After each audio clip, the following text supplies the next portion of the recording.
నమస్తే రమ్మగారు. నమస్తే జయ. రమ్మగారు, ఏదైనా కొత్త సిరీస్ స్టార్ట్ చేద్దామా? 16 రాత్రులు లాగానే 5 ప్రశ్నలు సిరీస్ చేద్దాం.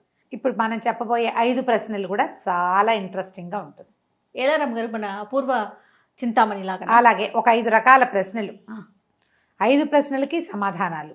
ఓకే, సరేనా? ఇది చాలా పెద్ద సిరీస్ ఏం కాదు, చిన్న సిరీసే. ఓకే. పూర్వం కౌశాంబి నగరంలో రత్నాకరుడు అని ఒక వ్యాపారస్తుడు ఉండేవాడు. చాలా సంపాదన పరుడట. ఎంత సంపాదనో. అయితే ఆయనకి కొంచెం పెద్ద వయసు వచ్చాక లేట్గా సులోచన అని ఒక కూతురు పుట్టింది. ఈ సులోచన కొంచెం పెద్దదయ్యేసరికి చిటుక్కుని మరణించాడు తండ్రి. మరణించేసరికల్లా ఈ అమ్మాయి మీద వ్యాపార భారం అంతా పడింది. ఆ పిల్లకి ఏమని ఉండేదంటే, మనకి ఇన్ని వేల కోట్లు ఉన్నాయి, ఎవరినో పెళ్లి చేసుకుంటే అవన్నీ వాడి పరం అయిపోతాయి, అందుకని పెళ్లి చేసుకోకూడదని ఉండేది అమ్మాయికి. పెళ్లి చేసుకుంటే వాడి పెత్తనంలోకి వెళ్ళిపోతుంది. మా నాన్న సంపాదన, మా నాన్న కష్టార్జితం, దీని మీద నా పవర్ ఉండదు. మగవాడు వచ్చేసరికల్లా వాడి చేతిలోకి వెళ్ళిపోతుంది. ఎందుకు అని నువ్వు అడగకూడదు. ఆ రోజుల్లో అలాగే అయ్యేది. ఓకే. మగవాళ్ళు వచ్చేసరికల్లా ఇప్పుడు ఇప్పటికీ కూడా అంతే కదమ్మగారు, అధికారంలో భార్యలు ఉంటే పెత్తనం చెలాయించే భర్తలు మనకి ఇప్పటికీ కనిపిస్తూనే ఉంటారు. ఆమె పెత్తనం ఏమి ఉండదు, మగవాళ్ళు హ్యాండిల్ చేసేస్తూ ఉంటారు. వాళ్ళే కింగులు, పంచాయతీలు వాళ్ళే నడిపేస్తారు. కనపడుతున్నారు కదా ఇప్పటికీ. ఇప్పటికీ ఉంది. పూర్వకాలం ఇంకా ఎక్కువ. పెళ్ళి అయితే ఇంకా అమ్మాయిది ఏమి ఉండదు, మొత్తం భర్తది. అందుకని ఆమె పెళ్లి చేసుకోకుండా ఉండాలని చూసేది. ఓకే. కానీ వాళ్ళ చుట్టాలు పక్కాలు, ఆమె వ్యాపారాన్ని సంభాళించే వాళ్ళ దూరపు చుట్టాల దగ్గర శ్రేయోభిలాషులు, ఆ ఊళ్ళో ఉన్న ప్రజలు, పెద్ద పెద్దవాళ్ళు, రాజుగారి బంధువులు అందరూ ఈ సులోచనని పెళ్లి చేసుకోమా పెళ్లి చేసుకోమా పెళ్లి చేసుకోమా అనేవారు. తల్లి కూడా లేరా? తల్లి లేదు. ఓకే. అయితే ఏమైంది, సులోచన ఏమనుకుందంటే పెళ్లి చేసుకుంటానని ఒప్పుకొని నాకు కొన్ని ప్రశ్నలు ఉన్నాయి, నా ప్రశ్నలకి సమాధానం చెప్పి ఉన్నవాడినే నేను చేసుకుంటాను అని చెప్పేసరికి ఏముంది ఇంత పెద్ద, 200 మంది లేరు మనవాళ్ళు అని సరేనన్నారు. వారా వీరా అందరూ పెళ్లి కొడుకులు, ఈ అమ్మాయికి అనురూపమైన వాళ్ళు, కాస్త వయసు సరిపడా ఉన్న వాళ్ళు, కొంచెం యంగ్స్టర్స్, ఇంత ఆస్తుంది లప్ప అదంతా పడిపోతుంది కదా అని ఉత్సాహపడేవాళ్ళు వచ్చేవాళ్ళు. ఈవిడ తన ప్రశ్నల్లో మొదటి ప్రశ్నలు వినంగానే ఏమిటి ఇది ఎక్కడి నుంచి వచ్చింది ఇదేని వెళ్ళిపోయేవాడు. తేడాగా ఉంది, ఆ ప్రశ్నకి సమాధానం మనకు తెలియదు. దానికోసం బోల్డ్ ప్రయత్నం చేయాలి. ఎక్కడికైనా వెళ్ళి ఏదైనా ఆన్సర్ ఇప్పుడు ఒకటి కొనుక్కురమ్మన్నాం అనుకో, కొనడానికి ఓ కొట్టుకెళ్తే సరిపోతుంది. భూప్రపంచం మీద ఎక్కడా దొరకని ఒక వస్తువు అయితే దానికోసం ఎంత ప్రయత్నం చేయాలి. పిల్ల బాగుంది, ఆస్తి బాగుందని సరదా పడితే ఈ సాహసాలన్నీ ఎవడు చేస్తాడని మానేసేవాడు. ఆ కాలంలో ధీరసింహుడు అని ఒక అబ్బాయి ఉండేవాడు. పరమ సాహసి, చాలా సాహసోపేతమైన వ్యక్తిత్వం ఉన్నవాడు. కొంచెం రాచరికపు ఆనవాళ్ళున్న ఒక సంస్థానాధీశుడి కుమారుడు. ఏం లేదు, ఆస్తి స్వాస్తి. అతను కూడా ఈ సులోచనని వివాహం చేసుకోవాలని ఉండేది. తాత తండ్రి ఎవరు లేరు, ఊరికే పాతకాలపు ఆనవాళ్ళు ఉన్న ఇల్లు వాకిలి ఉండేది. అతను వచ్చాడు, ధీరసింహుడు అతని పేరు. అయితే వచ్చాడు సులోచన దగ్గరికి. వస్తే అమ్మాయి ఏముంది, బాగా చూడ్డానికి మనిషి బాగున్నాడు. సులోచన చక్కటితే, పైగా డబ్బు అవి ఇచ్చినటువంటి దర్పము, దానివల్ల వచ్చే సౌందర్యము వేరేగా ఉంటాయి కదా. మాట్లాడుకున్నారు ఇద్దరు. ఈ అమ్మాయి ఏమందంటే, నా దగ్గర 5 ప్రశ్నలు ఉన్నాయి, నా 5 ప్రశ్నలకి సమాధానం చెప్తే పెళ్లి చేసుకుంటా. సరే చెప్పండి అన్నాడు. చెప్పండి అంటే, ఈ రాజ్యంలో అప్పుడప్పుడు ఒక వాక్యం వినపడుతూ ఉంటుంది. ఒకసారి చూశాను, మళ్ళీ ఇంకోసారి చూడాలనుంది అని వినపడుతుంది. ఓసారి చూశాను, మళ్ళీ ఇంకోసారి చూడాలనుంది అని ఎవరో మగవాడి కంఠస్వరం వినపడుతుంది. వాళ్ళు ఏం చూశారు, వాళ్ళకి ఏమిటి మళ్ళీ చూడాలనుంది, అసలు వాళ్ళు ఎవరు, ఈ ప్రశ్నకి సమాధానం పట్టుకురా. ఇదేం ప్రశ్న? ఎప్పుడో ఎవరో ఎక్కడో ఏమిటో అరుస్తారు, దీనికి తలాతోక ఏమీ లేదు. ఈ ఊళ్ళో ఎవరికీ తెలియదు. ఇప్పుడు ఒకవేళ ఊళ్ళో ఎవరికైనా తెలుసుంటే, ఎవరైనా చూస్తే ఈ పాటికి ఆన్సర్ వచ్చేసును. రాలేదంటే ఏమిటి, ఎవరికి తెలియదు. ఆ రాజ్యంలో ఎవరికీ తెలియదు. సరే, ధీరసింహుడు ఒప్పుకున్నాడు. అలాగే వెళ్తానన్నాడు. అయితే 1-2 రోజులు కౌశాంబిలోనే ఉన్నాడు అతను. ఒక ఉత్తరపు వైపు నుంచి అట్లా వస్తోంది ఆ శబ్దం. ఆ వైపుకి వెళ్తాం మొదలుపెట్టాడు ప్రయాణం. వెళ్ళగా వెళ్ళగా వెళ్ళగా వెళ్ళగా వెళ్ళగా ఒక అడవి దారిని పట్టాడు అతను. ఆ అడవిలో ఒక నక్క జంట, నక్కలు, 2 నక్కలు, ఆడనక్క మగనక్క, ఏడుస్తూ కనపడ్డాయి అతనికి.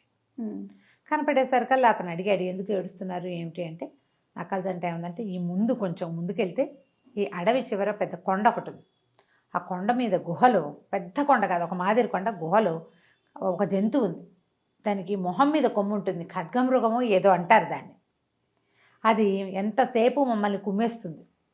ఏ పక్కన మేము పిల్లల్ని పెట్టడానికి ఏర్పరచుకున్నా అది వచ్చి కొట్టేస్తోంది మమ్మల్ని.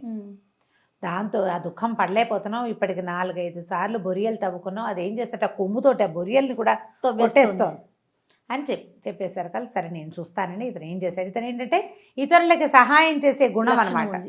ఇక నడుచుకుంటూ వెళ్ళాడు. అడవి చివరికి వెళ్ళాడు, కొండ మీదకి ఎక్కాడు. చిన్న గుహలాగా ఉంది. లోపల చూస్తే ఖడ్గమృగం నిద్రపోతాం. నిద్రపోయేదాన్ని చంపచ్చా? తప్పు కాదు. అందుకని ఏం చేశాడంటే అతను కొన్ని ఇవి తెచ్చుకున్నాడు, ఆయుధాలు. ఓ ఖడ్గము, ఓ విల్లు, తర్వాత ఒక ఇది మన గొడ్డలు లాంటివి. ఎందుకంటే ఈ అడవిలో ప్రయాణం కదా, ఎక్కడేమి అడ్డం వస్తాయో తెలియదు. సరే ఆ గొడ్డలు చేత్తో పుచ్చుకొని రెడీగా కూర్చున్నాడు. కాసేపు అయ్యేసరికల్లా ఆ ఖడ్గమృగం నిద్ర లేచింది. ఒళ్ళు తెలియకుండా పడుకుంటాయి ఖడ్గమృగాలు. అది లేచి బయటకు వచ్చేసరికల్లా ఇతను ఏం చేశాడు, తనున్న రాతి మీద నుంచి ఆ ఖడ్గమృగం మీదకి దూకి దానికి కొమ్ము విరగొట్టేశాడు. కొమ్ము ఉంటేనే దానికి దురద. అది కోపంతో చేయదు, దురదతోటి ప్రవర్తిస్తుంది ఎక్కువగా. అక్కడి నుంచి దాన్ని సంహరించేసి కిందకు వచ్చేసాడు.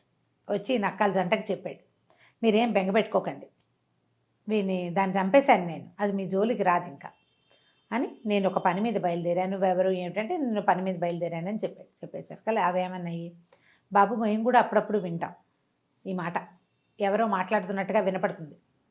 ఏ వాక్యం? ఓసారి చూశాను, మళ్ళీ చూడాలనుంది. నువ్వు ఓ పని చెయ్యి, నేను మీకు పెద్ద సహాయం చేయలేం, కానీ నువ్వు మమ్మల్ని అడిగావు కాబట్టి బాగా ముందుకు వెళ్ళిపో, అడవిలో ఎడం వైపుకు తిరుగు, అక్కడ ఒక కొలను అవి కనపడతాయి నీకు, అక్కడ ఆ వైపుకు వెళ్తే ఆ దిక్కు సౌండ్ వచ్చే దిక్కు అది. ఓహో అని చెప్పేశారు కదా. సరే వెళ్ళటం మొదలుపెట్టాడు. క్లూ వచ్చింది. ఆ క్లూ ద్వారా పట్టుకొని నడవడం మొదలుపెట్టాడు. అక్కడ దాకా వెళ్ళేసరి కదా బాగా నడిచి వెళ్ళి కొంచెం చీకటి పడే సమయానికి 2 పాములు, పెద్ద పాము చిన్న పాము. ఆ పెద్ద పాము చిన్న పాముని మింగేయడానికి ట్రై చేస్తుంది. ఆ చిన్న పాములబో దిబోమని కేకలు వస్తున్నాయి దాని గొంతులోంచి రక్షించమని. దాంతో ఇతను ఏం చేశాడు, కబుక్కున కత్తి విసిరేశాడు ఆ పెద్ద పాము మీద. ఈ పాముకి ఎప్పుడైతే కత్తి తగిలిందో 2 గంధర్వులు ప్రత్యక్షమయ్యారు. ప్రత్యక్షమయ్యి వాళ్ళు ఏం చెప్పారంటే, నాయన మేమిద్దరం గంధర్వులం, ఒకచోటే పుట్టాం, చిన్నప్పటి నుంచి మా ఇద్దరికి పడిచచ్చేది కదా, అన్నదమ్ములే వాళ్ళు. పెద్దవాడు చిన్నవాడిని చంపేయటానికి ట్రై చేస్తాడు, చిన్నవాడు పెద్దవాడిని కాటేయటానికి ట్రై చేస్తాడు, ఏదో ఒక రూపంలో మేము అలా కొట్టుకుంటూనే ఉన్నాం అని చెప్పేసరికల్లా ఇతను ఏం చేశాడు, సావకాశంగా కూర్చుని, మీరు ఇట్లా చేసుకోకూడదు, మీ జాతి మీద గౌరవం ఉండదు, మీరు ఇంకొకళ్ళకి తేలిగ్గా దొరికిపోతారని ఇట్లా కొంచెం కౌన్సిలింగ్ పాటని చెప్పాడు. సరే వాళ్ళిద్దరూ సర్దుకున్నారు, ఇక నుంచి కొట్టుకోము, ఈ స్వరూపాలు మార్చుకుని కొట్టుకోటాలు అవి చేయకుండా ఉంటాము అని ఒప్పుకున్నాక అడిగారు, నువ్వెవరు ఏమిటి అంటే సేమ్ ఇది చెప్పేసరికి వాళ్ళు ఏమన్నారు, బాగా ముందుకెళ్ళు, నీకు ఒక చెరువు కనపడుతుంది, ఆ చెరువు దగ్గర నీకు ఈ ప్రశ్నకి సమాధానం లభించవచ్చు, ఆ చెరువుకి చుట్టుపక్కలే ఈ శబ్దం వస్తుంది. ఓకే అని చెప్పారు. సరే వీడు ఆ రాత్రి పడుకున్నాడు. తెల్లవారే లేచి ఆ చెరువు దాకా నడవటం మొదలుపెట్టాడు. ఒక పెద్ద చెరువు, దాని నిండా కమలాలు పుష్పాలు బోల్డ్ ఉన్నాయి. అక్కడ కూర్చుని ఉండేసరికల్లా చూస్తున్నాడు అటు ఇటు, ఏవా పళ్ళు కాయలు తెంపుకొని తిన్నాడు. ఆ చెరువులో నీళ్లు తాగాడు. చూస్తుంటే ఆ చెరువులో నుంచి ఒక సౌందర్యవతి అయిన ఒక అమ్మాయి బయటకు వచ్చింది, పలకరించింది, చేయి పుచ్చుకుని చెరువు లోపలికి తీసుకెళ్ళిపోయింది.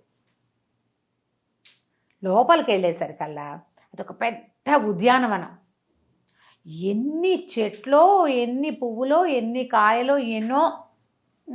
ఈ చెరువు లోపల కూడా ఇంకో చెరువు ఉంది, బోలెడన్ని నీళ్లు.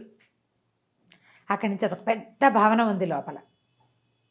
అక్కడికి లోపల తీసుకెళ్తే అలాగా భవనంలో వరుసగా చిత్రపటాలు ఉన్నాయి, అందరూ అమ్మాయిల బొమ్మలే. వరుసగా స్తంభాలుండి స్తంభాల మధ్యలో ఒక్కో దాంట్లో ఒక్కొక్క ఫోటో వరుసగా తగిలించింది, ఒక చోట ఖాళీ ఉంది. ఈ లోపలికి వెళ్ళాక ఇతను వెంబడి పెట్టి తీసుకెళ్ళింది కదా అమ్మాయి, చిటుక్కున ఫోటోలాగా మారిపోయి చిత్రపటంలాగా వెళ్ళి ఆ గోడ కతుక్కుంది. వీడు నిర్ఘాంతపై చూస్తున్నాడు, అన్ని ఫోటోలే, ఎవరు లేరు. తెల్లబోయాడు, ఇదేమిటి ఇట్లా ఉంది, ఏం చెయ్యాలో తెలియలే. బయటకు వచ్చాడు, అటు ఇటు తిరిగితే ఆకలిస్తోంది. బొమ్మలు ఉన్నాయి కానీ మనుషులు లేరు.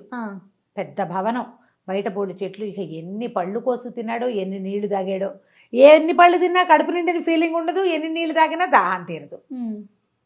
ఏం చేస్తాం, మళ్ళీ లోపలికి వచ్చాడు. పెద్ద హాల్ లాగా ఉంది కదా, అట్లా అటు ఇటు అటు ఇటు ఇటు అటు నడవటం మొదలుపెట్టాడు. ఆ హాల్లోంచి ఒక చోట చీమలు ఒక చోట నడుస్తున్నాయి లోపలికి. మామూలుగా మనకు బొరియలు పెడతాయి హాల్స్లో, ఈ మన బిల్డింగుల్లో చీమలు గోడల బారి నుంచి ఇలా చీమల బారి కనపడుతుంటుంది. ఈ చీమల బారి ఏమిట్రా గోడలోకి వెళ్తుందని ఆ గోడ మీద ఇట్లా అన్నాడు. అనేసరికల్లా అక్కడ కొంచెం గ్యాప్ లాగా కనపడి ఇంకోసారి గట్టిగా తట్టేసరికల్లా ఆ గోడ ఓపెన్ అయింది, కొంచెం ఇట్లా తెరుచుకుంది. ఆ ఓపెన్ అయిన దాంట్లో ఒక పెద్ద అంత పెట్టె. ఆ పెట్టె తెరిచి చూస్తే ఒక తాళం ఉంది. ఈ తాళం సరిపడా వస్తువులు ఏమున్నాయి ఇక్కడ వెతకటం మొదలుపెట్టాడు. అక్కడికి ఇక్కడికి అవన్నీ చూశాడు. ఎన్ని గదులు ఉన్నాయో ఆ బిల్డింగ్లో, ఏ గదికి ఈ తాళం పట్ల. చివరగా ఒక చిన్న గదికి పట్టింది. పట్టేసరికి ఆ చిన్న గది దాకా వెళ్ళాడు. గది దాకా వెళ్తే చిన్న గదిలో కూడా గదికి తాళం తెరుచుకుంది, కానీ లోపల ఇంకేమీ కనపడలేదు. ఏం కనిపించలే. ఏమిటి ఇక్కడ ఏమీ లేదు. అయితే అక్కడ ఒక పెద్ద భోషాణం పెట్టేలాగా ఉంది. తాళమేమో తలుపుది, భోషాణానికి ఏమీ లేవు. ఆ భోషాణం తీయలేకపోయాడు. అతను అటు ఇటు నడుస్తుంటే ఒక చిన్న మీట లాంటిది ఒకటి కనపడింది. అతని కాలు కింద పడింది. ఎప్పుడైతే కాలు ఆ మీట మీద పడిందో టప్ మన పెట్టి తెరుచుకుంది. అర్రే ఇదేదో బాగుందే, గబగబా ట్విస్ట్ పరిగెత్తుకుంటూ వెళ్ళాడు ఆ పెట్టె దగ్గరికి. ఆ పెట్టెలో ఒక కాగితం రాసు, ఒక రేకు మీద రాయబడింది, ఇదంతా మాయ. ఎవరైతే తోటలో ఉన్న బంగారపు చెట్టు పెకిలిస్తారో, ఎవరైనా పెకిలిస్తే అప్పుడు ఈ మాయ అంతా తొలగిపోతుంది అని రాసింది. తోటలో చూశాడు తను. సరే, బంగారపు చెట్టును ఎవరు పెకిలిస్తారో, ఎవరైనా పెకిలిస్తే ఈ మాయ తొలగిపోతుంది చూసుకున్నాడు. ఈ లోపల ఏమైంది, టింగుమని రకరకాల శబ్దాలు వినిపించడం మొదలుపెట్టినాయి. టింగ్ టంగ్ టంగ్ రకరకాలు, ఏంటంటే గజ్జలు అవి చప్పుళ్ళు. ఇతను ఆ గది బదులు బయటకు వచ్చేసరికి ఆ హాల్లో ఉన్న అందరూ అమ్మాయిలు, అన్ని ఫోటోలు అమ్మాయిలు అయిపోయినాయి. మామూలుగా అయిపోయారు. అటు ఇటు తిరిగారు, డ్యాన్సులు చేశారు, పాటలు పాడారు, భోజనాలు వడ్డించుకున్నారు. నువ్వు కూడా రా అని ఇతనికి కూడా భోజనం పెట్టారు. బాగా ఆటపాటలు, ఎన్నో నాట్యాలు, గందరగోళం అన్నీ అయ్యేసరికి తెల్లారేసరికల్లా మళ్ళీ వీళ్ళని బొమ్మలాగా వెళ్ళిపోయి పైన కూర్చుంటారు. ఇతను ఒక కీలకం తెలుసుకున్నాడు, ఏమిటి, బంగారపు చెట్టు పెకిలించాలి అని. సరే ఏమనుకున్నాడు, ఇప్పటి గడిచిపోయింది ఒక రోజు, వెళ్ళి ఆ చెట్టు సంగతి చూద్దాం అనుకున్నాడు. తోటలోకి వెళ్ళాడు. ఒక బంగారపు చెట్టు ఉంది, బోల్డని మొక్కలు ఉన్నాయి కదా, బంగారపు చెట్టు, పెద్ద చెట్టు. దాన్ని పీకాడు, లాగాడు, ఏం చేసినా కదల్లా. అక్కడి నుంచి తన దగ్గర కత్తిడాలు బోల్డ్ ఉన్నాయి, సాధనాలు. కొట్టు ఠాంగుమంటుంది కానీ విరగదు, ఊడదు. ఇక అవ్వదనుకున్నాడు. లాభం లేదు, ఇది కాదు, ఇదేదో మాయ, వీళ్ళందరూ బొమ్మలైపోతారు. ఏమిటో ఇన్ని గదులున్నాయి, మనుషులు లేరు, ఇన్ని నీళ్లున్నాయి, దాహం తీరదు, ఇన్ని పళ్ళున్నాయి, ఆకలి తీరదు, ఏం చేయాలో తెలీదు. సరే, ఇవి వచ్చేస్తుంటే ఈ చెట్టు ఉంది కదా, దానికి ఒక ఐమూలకు ఒక చిన్న బంగారపు చెట్టు.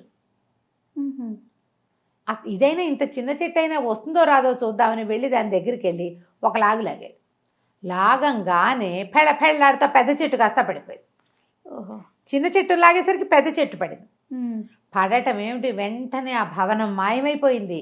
ఆ చెట్లు, ఆ నీళ్లు, ఆ బోల్డని మొక్కలు సమస్తము మాయమైపోయి ఆ హాల్ లోపల నుంచి ఈ 100 మంది అమ్మాయిలు బిలబిల్లాడుతూ పరిగెత్తుకుంటూ వచ్చారు. వచ్చేసరికల్లా ఆశ్చర్యపోయాడు, మీరంతా ఎవరు, ఏమిటి అని. అనేసరికల్లా వాళ్ళు ఏమన్నారంటే, మేము ఒక నాగరాజ కన్నికలము, మా నాన్నని వివాహం చేయమంటే ఆయనకు నచ్చక ఇలా మాయాభవనం సృష్టించి ఇట్లా మమ్మల్ని ఇందులో పడేశాడు. మాకు ఎప్పుడు ఇందులోంచి విముక్తి వస్తుందంటే, ఎవరైతే ఈ మాయను తొలగిస్తారో అతడే మీకు వరుడు, అప్పుడే మీ తాలూకు శాపం తొలుగుతుందని చెప్పాడు. అందుకని మేము ఇక్కడే ఉండిపోయాము. ఎంతమందో వచ్చారు, వెళ్ళిపోయారు. ఆ చెరువు దగ్గరకు వచ్చిన వాడిని ప్రతివాడిని వీళ్ళు లోపలికి తీసుకెళ్లారు, కానీ ఎవరు దాన్ని ఆ మాయని ఛేదించలేకపోయారు. నువ్వు ఛేదించావు, మేము వివాహం చేసుకోమని అడిగేసరికల్లా అన్నాడు, మీ అందరినీ నేను వివాహం చేసుకోవటం ఏంటమ్మా, కుదరదు, నేను ఎవరిని పెళ్ళి అది చేసుకోను, అయినా ఇప్పుడు నాకు వేరే పని ఉంది, నా పని అయ్యాక చూస్తాను అన్నాడు. అని మీరు వెళ్ళిపోండి అంటే వాళ్ళు వెళ్ళటాల వెనక్కి. ఇతను వెనకాల పడి వస్తున్నారు. వస్తూ ఉంటే ఆ చెరువు దాటేసి చెరువులోంచి బయటకు వచ్చేసారు అంతా. నడిచి వస్తుంటే ఒకసారి చూశాను, మళ్ళీ చూడాలనుంది అని వినపడేసరికి రాజకుమార్తెలు పరిగెత్తుకుంటూ వెళ్ళిపోయారు వెనక్కి. ఉన్న అమ్మాయిలందరూ వెళ్ళిపోయారు 100 మంది. ఇతను వెతకడం మొదలెట్టాడు. ఈ కంఠం ఎక్కడి నుంచి దగ్గరలోంచి వినపడదని చూస్తే ఒక ఆయన ఇట్లా దీనంగా ఉన్న కుర్రాడు, గడ్డం పెరిగిపోయి బట్టలు చిరిగిపోయి చీలికలు బాలికలుగా ఉన్నటువంటి పిచ్చిగుడ్డలతోటి భిక్షుకావస్థలో ఉన్న ఒక రాజకుమారుడు కనపడ్డాడు.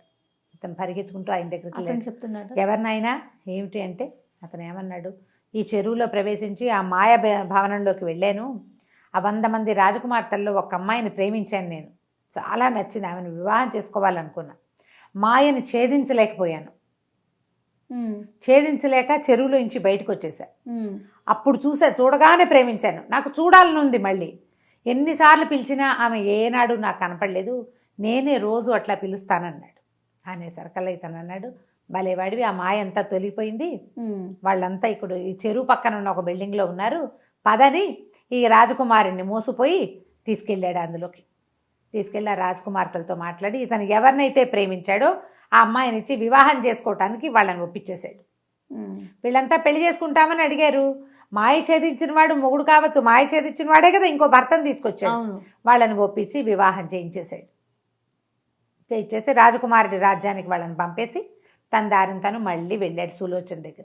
విషయం చెప్పాలి కదా, ఇక మొత్తం కథ అంతా ఇదిగో ఇలా జరిగింది అని చెప్పాడు. ఇది అనగానే అప్పుడు ఆ రోజు నుంచి ఇప్పుడు అతను అక్కడి నుంచి ప్రయాణం చేయడానికి మళ్ళీ 10 రోజులు పడుతుందా? అవును. మాటలు వినబడ్డా మానేసినాయి. ఓసారి చూశాను మళ్ళీ చూడాలనిపిస్తుంది అనేది లేదు, ఇంకా ఆ డైలాగ్ లేదు. దాంతో ఈవిడ ఇది నిజమే అయ్యి ఉంటుంది. ఎందుకంటే నువ్వు ఏ రోజున ఈ కథ జరిగిందని చెప్తున్నావో ఆ రోజు నుంచి ఈ వాక్యాలు వినపడలేదు. చాలా బాగుంది, కొద్ది రోజులు విశ్రాంతి తీసుకొని నీకు 2వ ప్రశ్న చెప్తానంది. ప్రస్తుతానికి ఆయన విశ్రాంతి తీసుకోవడానికి వెళ్ళాడు. తనకి ధైర్యం వచ్చేసింది, ఈ అమ్మాయిని నేను సాధించగలను, సాహసం కావాలి, ఆ ప్రశ్నలకి సమాధానం. సరేనన్నాడు. రెస్ట్ తీసుకోవడానికి వెళ్ళిపోయాడు. ఇవాళకి మన కథ కంచికి. బాబాలేంద్రమ్మ గారు చాలా బాగుంది. 1960s చందమామలో వచ్చింది 5 ప్రశ్నలు. మొదటి ప్రశ్న అయిపోయింది. 2వ ప్రశ్న సమాధానం కూడా అతను కనుగొన్నాడు. తర్వాత ఏమైంది? ధీరసింహుడు మొదటి ప్రశ్న అయిపోయిన తర్వాత కొద్ది రోజులు విశ్రాంతి తీసుకుని మళ్ళీ సులోచన దగ్గరికి వెళ్ళి 2వ ప్రశ్న చెప్పండి అని. ఈవిడేం చెప్పిందంటే, మన రాజ్యానికి పడమటి దిక్కున 10 యోజనాల దూరంలో ఒక నది ఉంది. అందులో నీరు ఎప్పుడు ఎర్రగా ఉంటుంది, రక్తంలాగా ఎర్రటి నీళ్ళు వస్తాయి. దాని పేరే రక్త నది. చాలా కాలంగా వస్తుంది. ఆ నది నీళ్ళు ఎర్రగా ఎందుకుంటున్నాయో కనుక్కుని రావాలి నువ్వు. పైనుంచి వచ్చేదే ఎరుపు నీళ్ళు వస్తాయి. బాగానే ఉంది, సరే అని అన్నాడు. ఈ పడమటి దిక్కుకి 10 యోజనాలు ప్రయాణం చేశాడు. బ్రహ్మాండమైన నది కనపడింది. చూస్తే ఎరుపు నీళ్లు చేతిలోకి తీసుకుంటే ఎర్రగా ఉన్నాయి. మట్టి ఎరుపేమోనని దిగి మట్టిలో చూశాడు. మట్టి మామూలుగానే ఉంది, మట్టి ఎర్రమట్టి కాదు, నీళ్ళే ఎర్ర నీళ్ళు. సరే, ఈ నది ఎక్కడి నుంచి వస్తుందో అది అక్కడికి వెళ్ళాలి కదా. ఇక నది తీరం వెంబడి నడవడం మొదలుపెట్టాడు. అది పైనుంచి ఎక్కడి నుంచో పారుకుని దాని పక్కన కాలువ పక్కన నడిస్తే కదా ఆరుజన్కి చేరతాం మనం. ఇక వెళ్ళగా వెళ్ళగా వెళ్ళగా వెళ్ళగా వెళ్ళగా ఒక కొండ మీద నుంచి వస్తుంది. కొండ మీదే ఏదో కొలనో సెలయేరో ఉంది. ఇది నది అంటే ఇది ప్రవాహమే, ఓ పైనుంచి ఎక్కడి నుంచో వస్తుంది. సరే, ఆ కొండంతా ఎక్కాడు. ఎక్కితే ఒక పెద్ద కొలను, దాంట్లో మధ్యలో ఒక బ్రహ్మాండమైన చెట్టు. ఎంత పెద్ద చెట్టు! ఆ చెట్టుకి 100 ఆడ శిరస్సులు వేళ్లాడుతున్నాయి. 100 స్త్రీల శిరస్సులు వేళ్లాడుతున్నాయి. వాటిలోంచి చుక్క చుక్క చుక్క నెత్తురుపడి ఈ నది ఎర్రగా. ఆశ్చర్యపోయాడు. ఏమిటి ఏమిటి ఏమిటి శిరస్సులన్నీ అలాగే ఉన్నాయి. ఏం చేయాలో తెలియలే. సరే, ఏం చేశాడు, రాత్రికి ఇక్కడే ఉందామని ఉండిపోయాడు.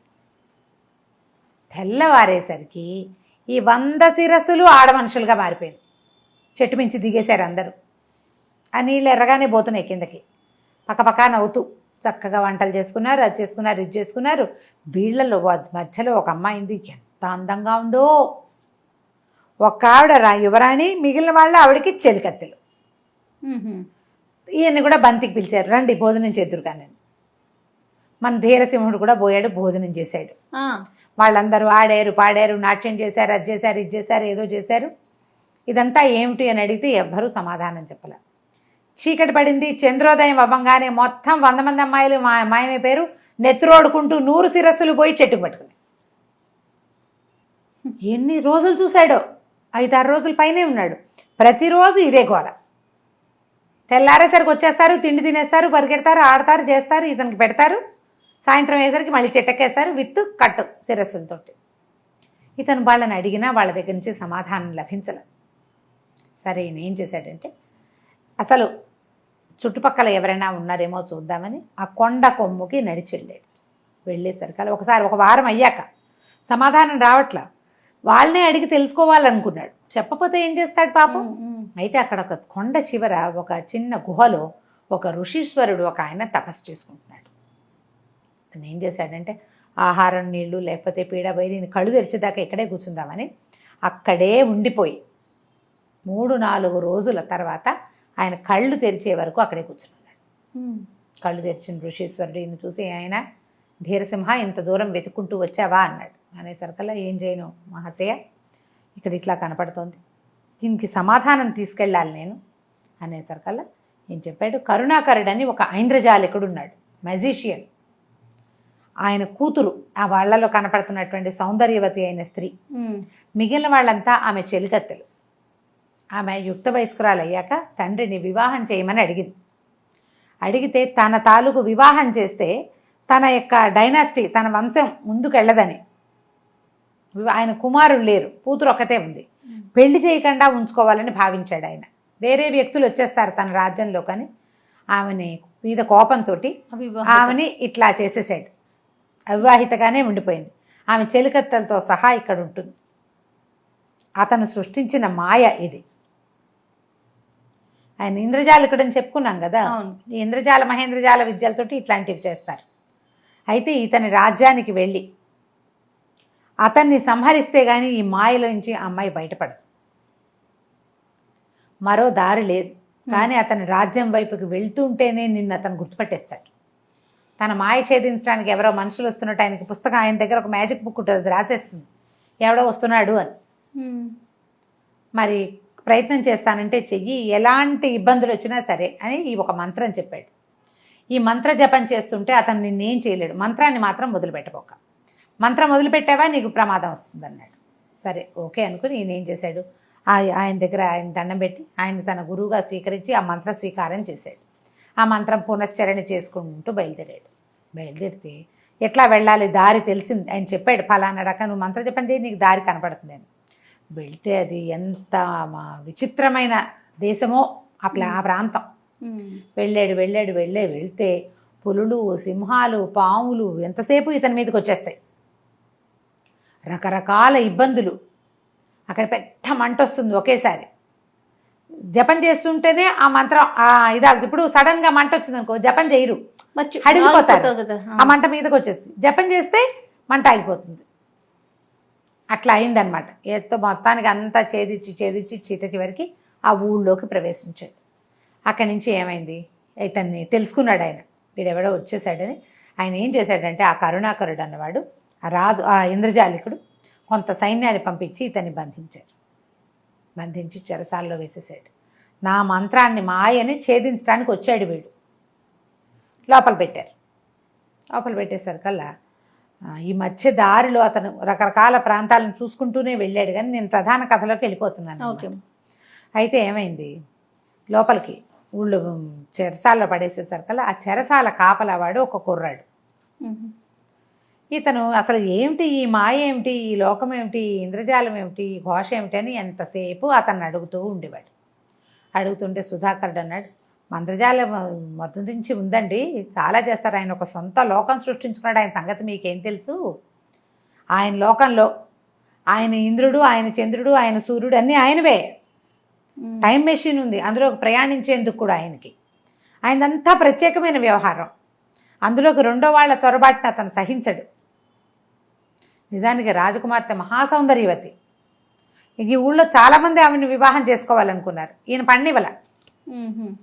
అయితే ఇతను ఏమన్నాడు, నిన్ను రాజుని చేస్తా నన్ను కనుక తప్పించావంటే.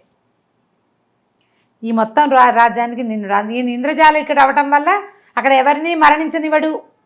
మరణించిన వాళ్ళని మాయం చేస్తాడు, తన మాట కాదన్న వాళ్ళని మాయం చేసేస్తాడు. వాళ్ళని కూతుర్నే తీసుకెళ్ళి అక్కడెక్కడో చెరువులో మెడక తెచ్చి పెట్టేశాడు. అలాంటి వాడు నీకు రాజ్యం వచ్చేలాగా చేస్తాను, నన్ను ఇక్కడి నుంచి తప్పించమన్నాడు. ఉమ్. తప్పించమనేసరికల్లా సరే సుధాకరుడు ఏం చేశాడంటే సహాయం చేశాడు ఇతనికి తప్పించుకు పారిపోవడానికి. ఉమ్.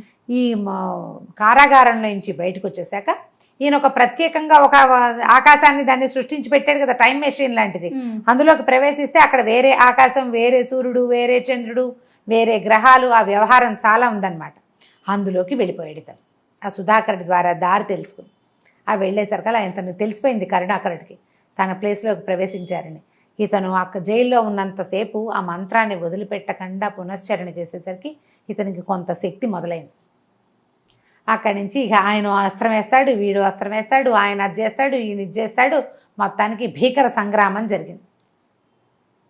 ఈ సంగ్రామం అయ్యేసరికల్లా క్రమంగా ఏమైంది, ఇప్పుడు ఒక మాయ చేసేవాడు మాయ చిత్తవుతున్న కొద్దీ డెస్పరేట్గా అయిపోతాడు. అవును, మనం ఓడిపోతున్నాము, ఇదంతా మన ప్రజ్ఞ అనుకుంటాం. ప్రజ్ఞ ఎప్పుడైతే కట్ అవుతూ ఉంటుందో అప్పుడు వెంటనే ఇబ్బందులు వస్తూ ఉంటాయి. అవును. అక్కడి నుంచి ఇద్దరు కలిసి ఒకళ్ళు నీళ్లు నిప్పు సృష్టిస్తే రెండో వాళ్ళు నీళ్లు, ఒకళ్ళు పులిని సృష్టిస్తే రెండో వాళ్ళు ఏనుగుని, ఆయన ఏనుగుని సృష్టిస్తే ఈయన సింహాన్ని, ఇట్లా సృష్టిస్తూ ఆ మాయకి ప్రతిమాయ చేస్తూ మొత్తానికి భీకర సంగ్రామంలో కరుణాకరుణ్ణి మన ధీరసింహుడు సంహరించాడు. కరుణాకరుడికి ఎప్పుడైతే కత్తి మోన గుచ్చుకునేసరికల్లా మొత్తం అతను సృష్టించిన ప్రపంచం అంతా నార్మల్ అయిపోయింది. ఏమీ లేవు, అక్కడ ఆకాశం లేదు, సూర్యుడు లేడు, చంద్రుడు లేడు, అన్ని మామూలు వీడిద్దరు నేల మీదకి వచ్చేసారు. ఆ ఊళ్ళో అప్పటిదాకా తను ఏర్పరిచి పెట్టినటువంటి రకరకాల మాయా తరంగాలన్నీ వదిలేసినాయి. అక్కడ చెట్టు మధ్యలో చెట్టు, దాని మీద ఉన్న 100 శిరస్సుల స్త్రీలు మామూలు మనుషులైపోయారు. అంతా నార్మల్సీకి వచ్చేసింది. పూర్తి నార్మల్గా అయిపోగానే అతన్ని శరీరాన్ని వదిలిపెట్టేశాడు, చనిపోయాడు. ఇంకా అప్పుడు ఆ సుధాకరుడు పరిగెత్తుకొచ్చాడు, బాబు నువ్వు చెప్పిన మాట చేసావు అంటే. అప్పుడు ఇతను ఎవరైతే గెలిచాడో వాడే కదా అక్కడ కింగ్ జనరల్గా. ఇతను ఏం చేశాడంటే ఆ మంత్రుల్ని వాళ్ళని పిలిపించి నేను సుధాకరుణ్ణి రాజుగా ప్రపోజ్ చేస్తున్నానని చెప్పి సుధాకరుణ్ణి ఆ రాజ్యానికి రాజుని చేసేశాడు.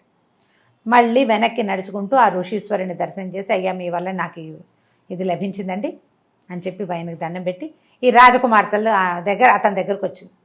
అమ్మ మీ తండ్రి చాలా కడు దుర్మార్గుడు, ఆ రాజ్యంలో ఆయన చెయ్యని దుశ్చర్య లేదు, భగవంతుడికి సృష్టికి ప్రతి సృష్టి చేసిన వాళ్ళు ఎప్పుడూ బతికిన దాఖలాలు లేవమ్మా, యుద్ధంలో చంపవలసి వచ్చింది, దయచేసి నన్ను క్షమించు.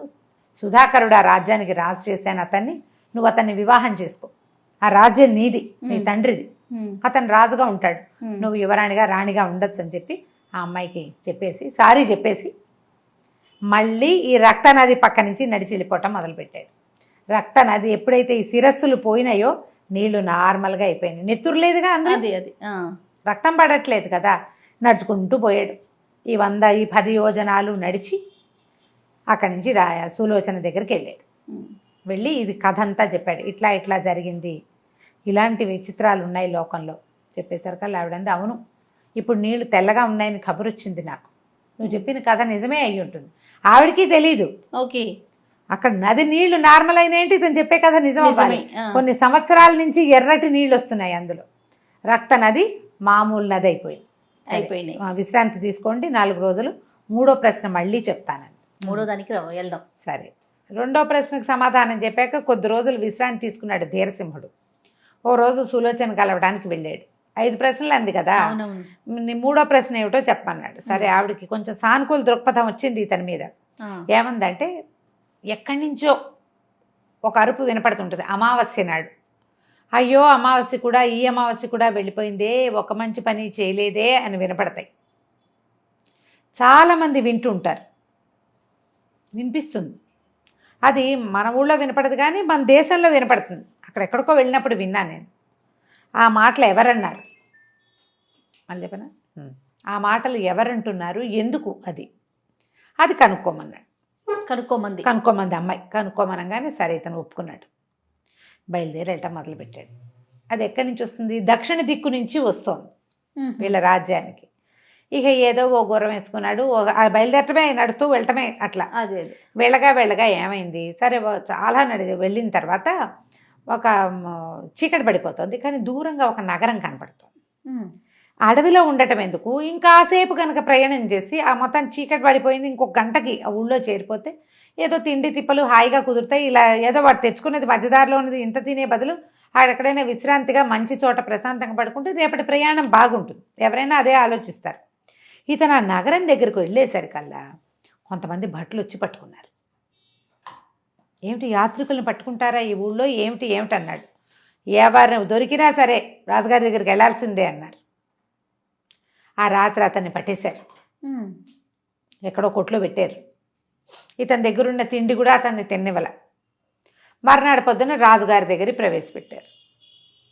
అయితే రాజుగారిని అడిగాడు, ఏంటి ఇట్లా, నేను ఒక రాజకుమారుని అంటే పాతకాలపు రాజకుమారుని, నేను ఏదో పని మీద బయలుదేరాను, నా పేరు ధీరసింహుడు, మేము వెళ్తూ ఉంటే మధ్యదారిలో నగరాలు అవి వస్తాయి, ఎక్కడా ఇలాంటి మా ఇది చూడలేదు, ఈ సైనికులు ఎవరు ఏమిటని రాసుకుంటారు, అడుగుతారు పని ఏమిటి, ఎందుకు వచ్చామని, ధర్మసత్రాలు లేవు మీ ఊళ్ళో, ఈ రావడం ఏమిటి, సైనికులు పట్టుకోవడం ఏంటి అంటే కొత్త వాళ్ళని ఇట్లా పట్టుకుంటారా ఇదే అంటే రాజుగారు అన్నారు, ఎవరు వచ్చినా సరే మాకు ఒక యువరాణి ఉంది, యువరాణి 3 ప్రశ్నలు అడుగుతుంది, ఆ అడిగే 3 ప్రశ్నలకి సమాధానాలు చెప్పాలి, లేకపోతే వాడి పని అంతే, వాడిని చంపేయటమే అనేసరికల్లా ఆశ్చర్యపోయాడు. ఏమిటి ఓ 5 ప్రశ్నలతో వస్తున్నాయి, మళ్ళీ ఇంకో 3 ప్రశ్నలు వచ్చినాయని సరే ఆవిడ దగ్గరికి తీసుకుపోయారు, యువరాణి దగ్గర ప్రవేశపెట్టారు. ఆ యువరాణి ఎలా ఉంది, చూడ్డానికి అందంగానే ఉంది కానీ కళ్ళు ఏమిటో ఇలా ఒక పిచ్చగా ఉన్నాయన్నమాట. అంటే ఏదో ఒక భీకరంగా ఉంది అబ్బాయి. ఇప్పుడు కళ్ళల్లో తెలిసిపోతుంది, మామూలు రూపం ఊరికే యథావిధిగా చూడకుండా ఒక గుడ్లు మిటకరిస్తున్నారనుకో అవతల వాళ్ళు, అదెవరో చంద్రముఖి టైప్లో పిచ్చి కళ్ళు కనపడతాయి, కళ్ళు అవతల వాళ్ళ మీద లేవు. ఆ అమ్మాయి కళ్ళు ఉరుముతూ ఒక రకంగా ఉంది. అయితే 3 ప్రశ్నలు, అమ్మ యువరాణి కొత్తవాడు వచ్చాడు ఈ ఊళ్ళోకి, ఒక 3 ప్రశ్నలు అడుగుతారా అంటే ఇతను ఏమనుకున్నాడంటే ఇది తెలివిగల ప్రశ్న కాదు, సులోచనవి తెలివైన ప్రశ్నలు, దీనికి ఏదో ఆవేశించిన ప్రశ్నలాగా ఉంది, దాని కళ్ళు ఒక రకంగా లేవు ఆ పిల్లవి, అది ఎక్కడో చూస్తోంది. వీళ్ళ వైపు చూసినప్పుడు కూడా ఒక వికృతమైన చూపు, అది ఏదో భూతం ఆవేశించిన చూపుగా ఉంది, అది తప్ప ఇంకేమీ లేదు. ఇది ఎప్పటి నుంచి జరుగుతుంది, చాలా కాలం నుంచి జరుగుతోంది. ఆ ఊళ్ళోకి వచ్చిన వాళ్ళని అడుగుతుంది ఈ అమ్మాయి, వాడు చెప్పడు సమాధానం, చెప్పలేకపోతాడు, వాడిని చంపేస్తారు, వాడి శవం ఎక్కడికి వెళ్ళదు, ఏమైపోతుందో భక్షిస్తుంది బహుశా. ఓహో, అటువంటిది ఏదో ఒక విచిత్రం ఉంది ఇక్కడ. అమ్మాయి తెలివిగా ఉండి అవతల వాళ్ళని కాంతిసీకుల్ని లేదా ప్రయాణికుల్ని పర్యాటకుల్ని ప్రశ్నించే ప్రశ్నలు కావు అవి, తెలుసుకునే ప్రశ్న కాదు, చంపేసే ప్రశ్న.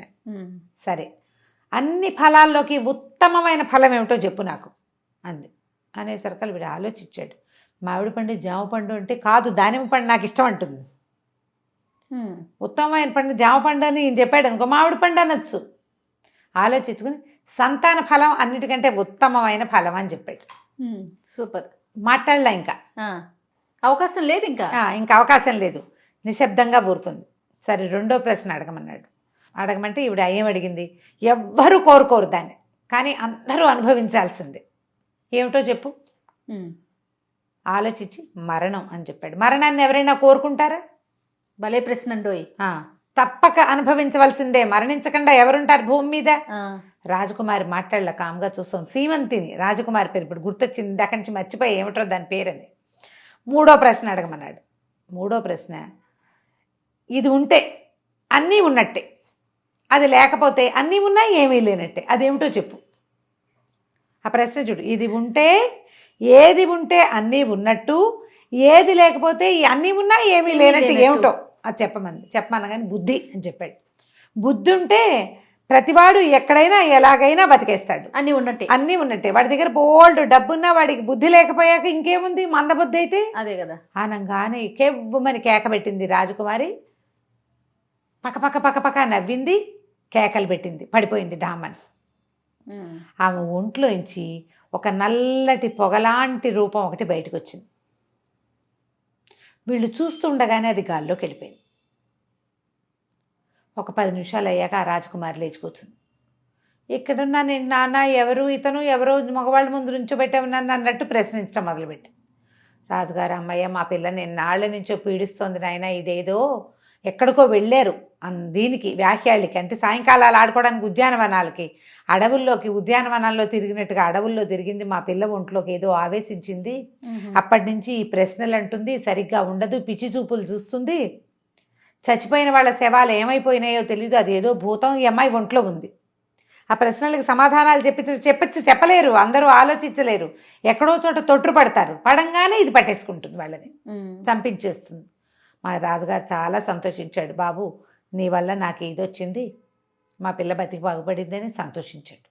అయితే ధీరసింహుడు చెప్పాడు, నేను ఒక ప్రశ్నకి సమాధానం కోసం బయలుదేరాను, అంటే ఇక్కడికి మాకు కూడా వినపడుతుంది, దక్షిణ దిశగానే ప్రయాణం చేయి ఇక్కడి నుంచి కూడా అని చెప్పి 1 పూట 2 పూటలు అక్కడ ఉంచుకుని అతనికి కావాల్సిన ఆహార పదార్థాలు అన్నీ ఇచ్చి దక్షిణ దిశ వైపు ప్రయాణం చేయించారు. ఈ సమస్యను సరిచేసి వెళ్ళాడు. అతను తెలివిగలవాడనమాట. అలా వెళ్తూ ఉంటే 3 రోజులు ఏకదమ్మున ప్రయాణం చేశాడు. ఒకటే ప్రయాణం చేసేసరికల్లా ఏమైంది, బాగా ముందుకెళ్ళేసరికల్లా ఒక ఎడారి లాంటి ప్రాంతంలో ఒక పిచ్చి గాలి, గుర్రం వదిలేసి ఇతను దిగి కింద నుంచుంటే పక్కన పెట్టి ఆపుకున్నాడు అనమాట. ఇతన్ని ఎగరేసుకుపోయింది ఆ గాలి, అంత పిచ్చి గాలి అనమాట. అలా మనకి ఎడార్లలో అవదు వస్తుంది. ఈ వెళ్ళి ఇతను ఒక పచ్చిక బయలులాగా ఉన్న చోట పడ్డాడు. ఎడారిలోంచి పచ్చిక బయళ్ళల్లో పడ్డాడు, అంటే ఎక్కడికో విసిరేసింది. విసిరేసేసరికి అలా అక్కడ పడిపోయిన తర్వాత అతను కాస్త లేచి అటు ఇటు కొంచెం స్పృహ వచ్చాక చూసుకుంటే ఏవో చెట్లు కాయలు అవి ఇవి కనపడుతుంటే చీకటి పడింది.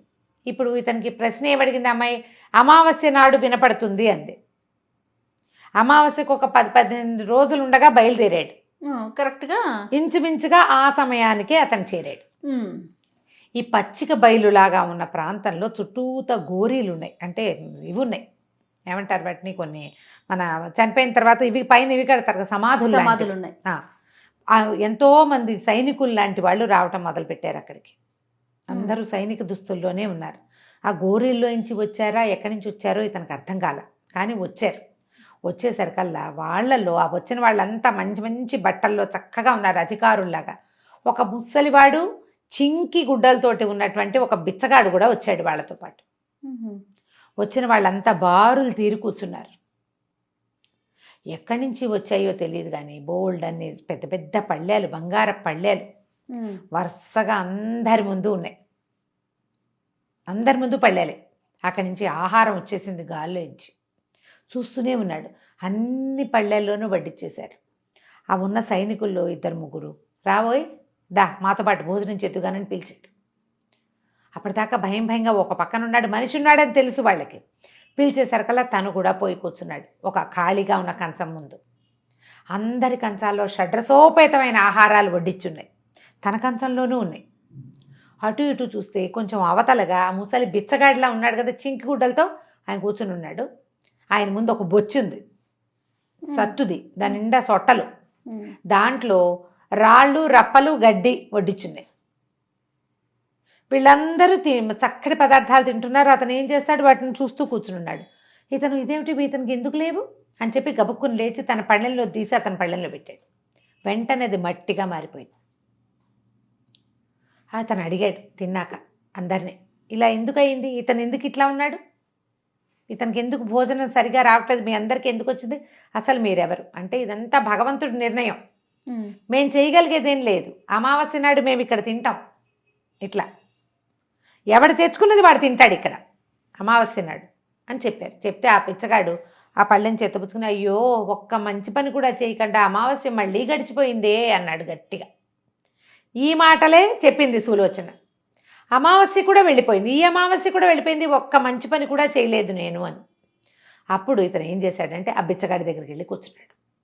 నువ్వు ఈ అన్న ఈ మాటలకు అర్థం ఏమిటి, వీళ్ళంతా మీరంతా ఎవరు, వాళ్ళందరూ షడ్రసోపేతంగా తిన్నారు, వచ్చిన వాడిని నాకు కూడా పెట్టారు, పైగా అవేమో ఇంతంత బంగార పళ్ళేలు, నీకు ఈ సత్తుబొచ్చే ఎందుకుంది, వాళ్ళంతా మంచి మంచి బట్టలు వేసుకున్నారు, నువ్వు ఈ పిచ్చిగుడ్డల్లో ఎందుకున్నావు అడిగేసరికి, నేనేం చేయను ఆయన, విదిశానగరం ఇక్కడికి దగ్గర, ఆ విదిశానగరంలో నేను చాలా గొప్ప వ్యాపారస్తుని, వీళ్ళందరూ కూడా విదిశానగర పౌరులే, అందరూ దానాలు ధర్మాలు చేసుకున్నారు, ఏ ఉద్యోగం చేశారో ఆ ఉద్యోగానికి న్యాయం చేశారు, చచ్చాక కూడా వాళ్ళకి షడ్డసోపేతమైన భోజనం అమావాస్యకు ఒకసారి భగవంతుడు పెడుతున్నాడు, నేను చచ్చినాక తినడానికి ఫుడ్కి నేను తయారు చేసుకోలేదు ఏదీను, నేను ఎప్పుడు ఎవ్వరికీ దానం చేయలే, మా ఇంట్లో ఉన్న పని వాళ్ళకు కూడా చిన్న చిన్న పనులకి కూడా చిన్న చిన్న పొరపాట్లు కూడా జీతాలు కోసేసేవాడిని, పిల్లికి బిచ్చం పెట్టలేదు, 4 పిల్లలు నాకు 4 అబ్బాయిలు, నా యొక్క దుర్మార్గం వల్ల కోట్ల కొద్ది ఆస్తున్న నా పిల్లలు అడుక్కు తింటున్నారు, అడుక్కునే పిల్లలు ఏం మంచి చేసి తండ్రికి మంచినీళ్ళు ఇవ్వగలుగుతారు వాళ్ళు, నేను చచ్చిపోయా, చచ్చిపోయాను. నా పిల్లలేమో నేను డబ్బులున్న రోజునే నేనే దానము చేయలేదు, సహాయము చేయలేదు. ఎప్పుడూ ఇతరులని మోసం చేసేవాడిని వ్యాపారంలో, డబ్బు పిచ్చితోటి. ఇప్పుడు అడుక్కు తింటున్న నా పిల్లలు ఏ దానం చేసి, ఏ ధర్మకార్యం చేసి తాత తండ్రులకి మంచినీళ్ళు ఇవ్వగలుగుతారు? వాళ్ళైనా మంచి పని చేస్తే కనీసం నా బొచ్చలోకి బొచ్చ కాదు, నాకు ఒక గిన్నె వస్తుంది, దాంట్లో ఒక మంచినీళ్ళైనా వస్తాయి. వాళ్ళకి ఆ అవకాశం లేకుండా చేశాను నేను. బోళ్ళంతా సంపాదించి మా పాత ఇంట్లో పెరట్లో దాచిపెట్టా. నేను ఏ మంచి పని చేయకపోవటం వల్ల అసలు అక్కడ డబ్బు ఉందని నా పిల్లలకి తెలియజేసే మార్గమే లేదు. నేను బతికి బాగున్న రోజుల్లో పాతి పెట్టాను ధనం పిచ్చితోటి. భూమిలో పాతి పెట్టిన వాడు ఏమవుతాడు? వాడు అనుభవించడు, వాళ్ళ పిల్లలకి దక్కదు.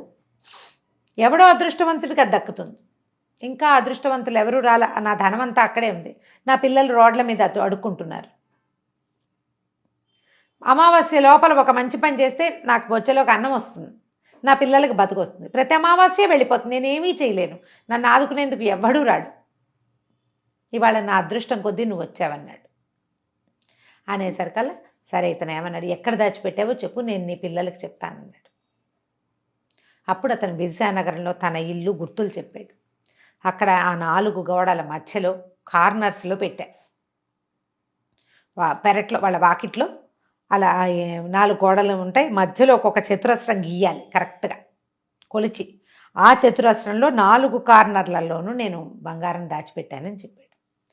సరికి ఇతను ఏమన్నాడు, నేను ఈ ప్రశ్నకు సమాధానం తెలుసుకోవడానికి వచ్చా, నీకు సహాయం చేయగలిగే అవకాశం ఉంటే తప్పకుండా చేస్తాను, విజయనగరానికి వెళ్తాను ఇక్కడి నుంచి అని చెప్పాడు. తెల్లవారేసరికల్లా తెల్లవారుతూ ఉండగా మొత్తం ఈ బంగార పళ్ళెలు అన్నీ వెళ్ళిపోయినాయి. వీళ్ళ కోసం బోళ్ళని చక్కగా గానా బజానాలు కూడా తయారైనాయి అక్కడ. ఈ ముష్టివాడికి ఏం లేదు, ముసలాయనికి పాపం.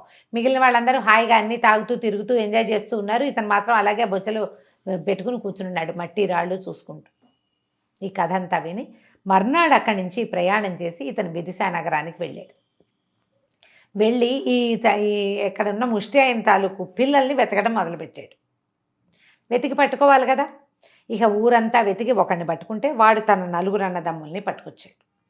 మీ తండ్రి చెప్పాడని, మా నాన్న పోయి 25-30 ఏళ్ళు అయిందిరా బాబు, నువ్వు చూస్తే 25 ఏళ్ళ కుర్రాడిలాగా ఉన్నావు, మా నాన్న పోయినప్పుడు నువ్వు పుట్టి కూడా ఉండవు, మా నాన్న ఎట్లా చెప్పాడు నీకు, మా నాన్న దాచిపెట్టింది నీకు ఎట్లా తెలుసు అంటే, అప్పుడు అతను ఈ కథ అంతా చెప్పుకొచ్చాడు. నేను ఫలానా చోట చూసా, అతను ఇట్లా ఉంటాడు మనిషి, తను చూశాడు ఆయన్ని, ఆ ఆత్మ మనిషి రూపంలోనే కనపడింది, ఇంత పొడుగుంటాడు, మొహం ఇట్లా ఉంటుంది అని చెప్పేసరికల్లా వాళ్ళు ఏమన్నారు, వాళ్ళల్లో ఒకడు ఉండు మా నాన్న చిత్రపటం ఉందని పటం తీసి చూపించాను, ఇదే ఈ మనిషినే నేను అక్కడ చూశాను. అతను చెప్పాడు, మీ పాత ఇంట్లో ఉందంటే ఆ ఇల్లు పాడుపడిపోయింది, అది కొనేది పాడుపడిపోయిన ఇల్లు ఎవరు కొంటారు? వాళ్ళ ఇల్లుంది, ఇల్లు స్థలము ఉన్నాయి వాళ్ళ కిందే, వాళ్ళు అక్కడే పడుకుని తిరుగుతున్నారు, కానీ అందులో ఏమీ లేదు, వాళ్ళకి అన్నీ అమ్ముకు తినేశారు వాళ్ళు. అప్పుడు ఏం చేశారంటే ఆ ఇంటి కొలతలన్నీ చూసి కరెక్ట్గా ఆ మధ్యలో ఉన్న చతురస్రంలో 4 కోణాల్లోంచి ఆ బిందెలు తీశారు. తీసేసరికి వాళ్ళు చాలా సంతోషించారు. నాయన ఆవిడెవరో నిన్ను ప్రశ్నలు అడగటువంటి నువ్వు వచ్చి మమ్మల్ని ఉద్ధరించావు, ఇది చాలా అద్భుతమైన పని చేసావు నువ్వని. అప్పుడు ఏం చేశారు, ఆ 4 బిందెల్లో 3 బిందెల ధనాన్ని దానం చేసేసారు. దానం చేసేసి ఆ 3 బిందెల్లో ఉన్న డబ్బుల్లోనే దానమే కాకుండా తమ ఇంట్లో పనిచేసిన వాళ్ళు, తమ తండ్రి డబ్బు ఇవ్వకుండా చేసిన వాళ్ళందరినీ వెతికి పట్టుకుని అందరికీ ఇచ్చేశారు. ఇలాంటి పనులు 2 రోజుల్లో అయిపోతాయి. ఆ మిగిలిన ధనంతో వాళ్ళు ఇల్లు వాకిలి బాగు చేసుకున్నారు, కొత్తగా వ్యాపారం మొదలు పెట్టుకుంటాను నాయన, మా బతుకు మేము బతుకుతాం. డబ్బు అసలు కనపడింది కదా, అదేం చిన్నది కాదు, చాలా కోట్ల కొద్దీ చేస్తుంది. వాళ్ళు సంతోషంగా ఇతనికి వేడుకోలు చెప్పారు. ఇతను తిరిగి వచ్చాడు, ఇంకా ఆ వాయిస్ వినపడడం మానేసింది. తిరిగి వచ్చి 1 రోజుల తర్వాత విదిశానగరం నుంచి ఇక్కడికి వచ్చాడు. మళ్ళీ సులోచన దగ్గరికి వెళ్ళాడు. ఇది జరిగిందంతా చెప్పాడు, ఇది జరిగింది అక్కడ. అవును, ఆ చుట్టుపక్కల ప్రాంతాల్లో ఇలా జరిగాయని తెలుస్తోంది. 4 రోజుల్లో అమావాస్య వచ్చేస్తుంది. ఆ మాటలు వినకపోతే నువ్వు చెప్పింది అక్షరాలా నిజమైనట్టు అని చెప్పి కొంతమందిని పంపించింది. ఆ మాటలు ఏ ఊళ్ళో క్లియర్గా వినపడతాయో అక్కడి నుంచి వార్త రావాలన్నమాట. వార్త వచ్చాక ఇతను చెప్పింది నిజం అక్షరాల. ప్రతి నెల ఒకసారే కదా వచ్చేది, అవును, నెలకొక్కసారి. ఆ వార్త రాగానే ఇక ఆ గొంతు వినపడలేదు అంటే ఇతను చెప్పింది అక్షరాల నిజం అనమాట. విశ్రాంతి తీసుకో ధీరసింహ, 4వ ప్రశ్న కొద్ది రోజులు ఆగా అడుగుతానని చెప్పి అతనికి మళ్ళీ విశ్రాంతి మందిరానికి పంపించేస్తుంది. అయిపోయింది 3వ ప్రశ్న. ఓకే, 4వ ప్రశ్నలో ఉన్నాము. 3వది భలే ఇంట్రెస్టింగ్ అనిపించిందండి ఇది కూడా. అవునా? ఏమైందో చూద్దాం. సరే, ధీరసింహుడు 4 రోజులు రెస్ట్ తీసుకున్నాడు. మళ్ళీ సులోచన పిలిచింది. మన నగరానికి ఇక్కడ నైరుతి దిక్కున ఆ, మాయా పన్నీటి సరోవరం ఒకటి ఉందని చెప్తారు. పేరు వింటమే కానీ అదేమిటో తెలియదు. ఆ, అది కనుక్కురా నువ్వు, ఆ, దాని సంగతి తెలుసుకో. ఆ. అది ఎలా వచ్చింది, ఏమైంది, ఏం జరిగింది అవన్నీ చెప్పాలి. ఆహా. ఇది ఈ రాజ్యం, ఏ రాజ్యంలో అయితే వీళ్ళు ఉన్నారో ఉమ్. ఈ రాజ్యానికి ఏ మాయాపన్నీటి సరోవరం ఏదైతే ఉందని చెప్తారో అది క్యాపిటల్ అన్నమాట. ఓహో. అక్కడున్న రాజే పట్టపరాజు. వీళ్ళంతా సామంతులు. ఉమ్. ఏదో ఉందంటారు. అక్కడికి వెళ్ళిన వాడెవడు బతికి తిరిగి రాడని కూడా ఉంది. ఓహో. అది కనుక్కురమ్మంది. ఈయన బయలుదేరాడు. మళ్ళీ బయలుదేరితే ఏమైంది, కొంత దూరం వెళ్ళిన తర్వాత కొన్ని రాజ్యాలు దాటుకుంటూ కదా వెళ్తారు. ఒక రాజ్యపు మొదటి దాంట్లో ఒక పెద్ద దిగుడు బావి ఉంది. ఆ దిగుడు బావి చుట్టూతా జనం చేరున్నారు. ఒక వృద్ధ తల్లిదండ్రులు లబో దిబోమని ఏడుస్తున్నారు. ఎవరో పడి ఉంటారు. అయ్యేసరికల్లా ఏమైంది కనుక్కున్నాడు. ఏం జరిగింది ఏమిటంటే, పాప ఈ వృద్ధ దంపతుల కుమారుడు గుణశేఖరుడని, పిల్లవాడు చాలా అందగాడు. మరి ఓ వారం రోజుల నుంచి ఏదో పిచ్చి ధోరణిగా ఉన్నాడు. ఓ వారం క్రితం ఇక్కడికి వచ్చాడు. ఆ తర్వాత పిచ్చెక్కిపోయాడు. వాడు ఒకరిని దూకేశాడు. ఉమ్. దూకేశాడు. దాంతో వీళ్ళు ఏడుస్తున్నారు. అంటే అయ్యో మరణం సహజం కదా, రోజుల తరబడి ఇక్కడ కూర్చుని ఏడిస్తే మాత్రం ఏమవుతుంది అన్నాడు. అనేసరికల్లా సహజం అంటే బావిలో పడ్డవాడి శవం తేలద్దు, తేలలేదు. ఉమ్. బావిలో పడ్డ శవం ఏమైపోయింది, పడ్డాడు నీళ్ళల్లో, దూకేశాడు. చూసాం, అందరూ చూశారు చాలామంది బావిలో దూకేస్తున్న సంగతి. తర్వాత ఏమైంది, బాడీ రావాలి కదా పైకి. ఇంత పెద్ద బావి, అది చాలా పురాతనమైన బావి. శవాన్ని వెతకరు, బావుల్లో చెరువుల్లో గాలించినట్టు నదుల్లో గాలించినట్టు గాలిచ్చక్కర్లా, బాడీ తేలిపోతుంది. రోజులు గడుస్తున్నాయి, బాడీ పైకి తేలటల్లా. అమ్మ నాన్న అక్కడే పడున్నారు, ఏడుస్తున్నారు మా పిల్లాడు అని. అయితే ఇతను ఏమన్నట్టు ఏమనిపించింది, ఈ బావిలోంచి ఎటైనా దారుందా, బావిలో పడ్డవాడు ఇంకెక్కడైనా తేల్తాడా, ఏ నదిలో నుంచైనా నీళ్ళు ఈ బావిలోకి వస్తున్నాయి అనుకో, వీడు ఇక్కడ మునిగి అక్కడ తేలచ్చు కదా. అలా ఓళ్ళని ఊహలు వచ్చినాయి ఇతనికి, ధీరసింహుడికి. అయ్యా మీ అబ్బాయి బతికుంటే నేను తప్పకుండా తెస్తాను, మీరు ఇక్కడే ఉండండి అని చెప్పేసి బావిలో దిగాడు. దూకితే వెళ్తే నీళ్ళే, అనంత ప్రవాహం. బాగా కిందకి వెళ్ళాక అతనికి తెలిసింది బావి అంటే ఊరికి ఇంత చిన్న బావి కాదు, దిగుడు బావి, బాగా పెద్దదే. అడుగున నేల తగులుతోంది. నేల ఎట్లా తగులుతుంది, ఇసుకో మట్టో తగలాలి, గచ్చుగా తగులుతోంది అది. ఉమ్. అతను కాస్త ఊపిరి బిగబట్టి ఆ బావి గోడలన్నీ చూడడం మొదలుపెట్టాడు. ఏముందో చూడు, ఎక్కువసేపు ఊపిరి బిగబట్టి ఉండగలడు. చూస్తే అతనికి ఒక దారి కనపడింది. ఉమ్. ఆ దారి గుండా అటు వెళ్ళాడు. దారిలోకే వెళ్ళాడు ఖచ్చితంగా. బావిలోకి ఎక్కడికో కొంచెం నీళ్ళు వస్తాయి. ఆ దారిలో వెళ్ళేసరికల్లా ఇతను ముందుకు వెళ్తుంటే క్రమంగా నీళ్లు తగ్గిపోయి పెద్ద పెద్ద 2 బ్రహ్మాండమైన తలుపులు ఉన్నాయి. పెద్ద తలుపులు, ఉమ్. కింద అంత ప్రపంచం ఉందన్నమాట. దభీమని ఇతను దగ్గరికి వెళ్ళేసరికల్లా తలుపులు తెరుచుకున్నాయి. ఆ. అక్కడికి మనిషి వెళ్ళాడంటే తలుపులు తెరుచుకుంటాయి, వాటి పద్ధతి అది. లోపలికి వెళ్ళాడు. ఉమ్. వెళ్తే లోపలంతా నిరాబాగా పెద్ద ఉద్యానవనం లాంటిది. ఏమిటో సభాభవనాలు అవి ఇవి ఉన్నాయి. ఎక్కడి నుంచో టింగ్ టింగ్ అని వీణ వినపడుతోంది. వీణ కూడా వినిపిస్తుంది. ఇదేమిట్రా అని అది ఇతను ఏం చేశాడు, బట్టలు తడిసిన బట్టలు అప్పటికి ఆరిపోతున్నాయి. అదంతా తిరిగి ఏ పక్క నుంచి వీణ వినపడుతోందో ఆ బిల్డింగ్లోకి వెళ్ళాడు. ఉమ్. అక్కడ ఒక మహాసౌందర్య రాసేన అమ్మాయి వీణ వాయించుకుంటుంది కూర్చుని. ఆ ఎదురుగుండా ఓ కుర్చీలో ఓ కుర్రాడు, కొంచెం తన వయసు వాడే, ఇంచుమించుకో 25-30 ఏళ్ల వాడు, కాలు మీద కాలేసుకుని గడ్డంకి చేయబెట్టుకుని ఆవిడకేసి చూస్తున్నాడు. ఉహు. ఆవిడ చూస్తే అతిలోక సౌందర్యవతి, ఏదో దేవకన్యల్లే ఉంది. వీడు మనలాగానే ఉన్నాడు, మనిషే వీడు. ఇంకేం డౌట్ వచ్చింది, ఆ గుణశేఖరుడు అన్నారు, వాడు వీడే కాబోలు. ఉమ్. ఈ బావిలో ఈవిడి కోసమే దిగుంటాడు, వీడికి తెలుసు ఈవిడ ఇక్కడ ఉందని, అందుకే దిగాడు. అక్కడి నుంచి వెళ్ళాడు. వెళ్ళేసరికల్లా చూసి, గుణశేఖర నువ్వు గుణశేఖరుడివే కదా అన్నాడు. అనగానే అవుననేసాడు అబ్బాయి. మామూలుగా మనం అదాటి కూర్చున్నాం అనుకో, పేరు పెట్టి పిలిస్తే పలుకుతాం కదా సహజంగా. గుణశేఖర అనగానే తలెత్తి చూశాడు, అంటే వాడే. ఇక్కడ హాయిగా వీణావాదన వింటున్నావా? నీ తల్లిదండ్రులు వృద్ధులు అక్కడికి ఏడుస్తున్నారు. భలేవాడివి, ఈ వీణ సౌందర్యం ఏమిటి? అమ్మా నాన్నని అక్కడ వదిలిపెట్టి వాళ్ళకి చెప్పైనా రావాలి, లేదా వచ్చాకైనా తెలుసుకుని చెప్పుకోవాలి. వృద్ధులు ఏమైపోతారు, గుండె పగిలిపోదు పెద్దవాళ్ళకి అనేసరికల్లా అమ్మాయి వీణ ఆపేసి చూస్తుంది ఇతనికి. అప్పుడు అతను అన్నాడు, అమ్మా నువ్వెంత మహాద్భుత సౌందర్యవతివైనా తల్లిదండ్రులు అనే వాళ్ళు అందరికీ ఉంటారు కదా.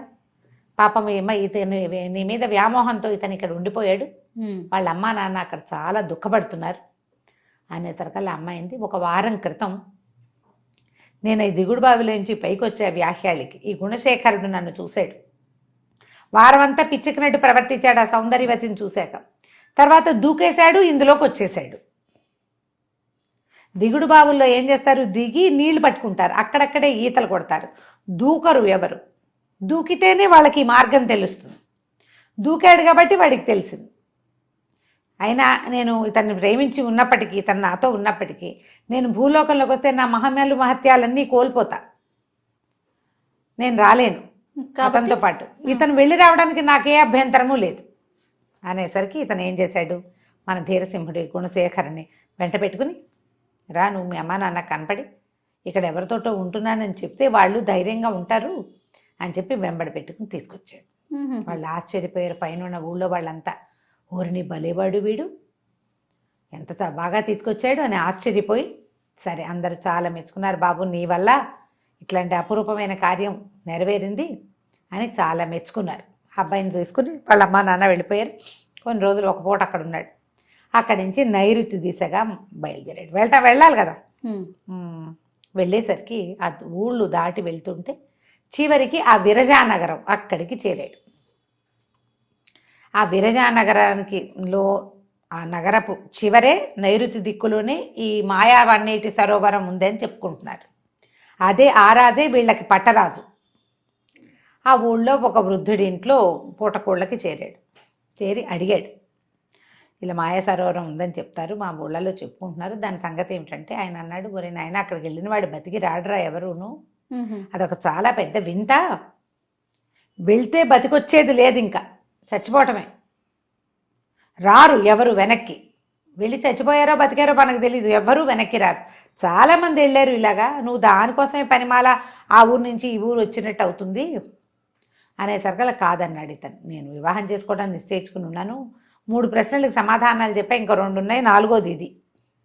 ఆ పన్నీటి సరోవరం గురించి తెలుసుకుని నేను వెళ్ళి సులోచనకి చెప్పాలి, నేను దానికోసమే వచ్చాను, నేను నీళ్లలో అవి వాటిల్లో ఎక్కువసేపు ఉండగలను, ఆల్రెడీ వచ్చేటప్పుడు ఒక సాహసకార్యం చేసి వచ్చా, ఇలాంటి పనులు చేయటమే నాకు ఇష్టమని ఆ వృద్ధుడిని బాగా బతిమలాడాడు.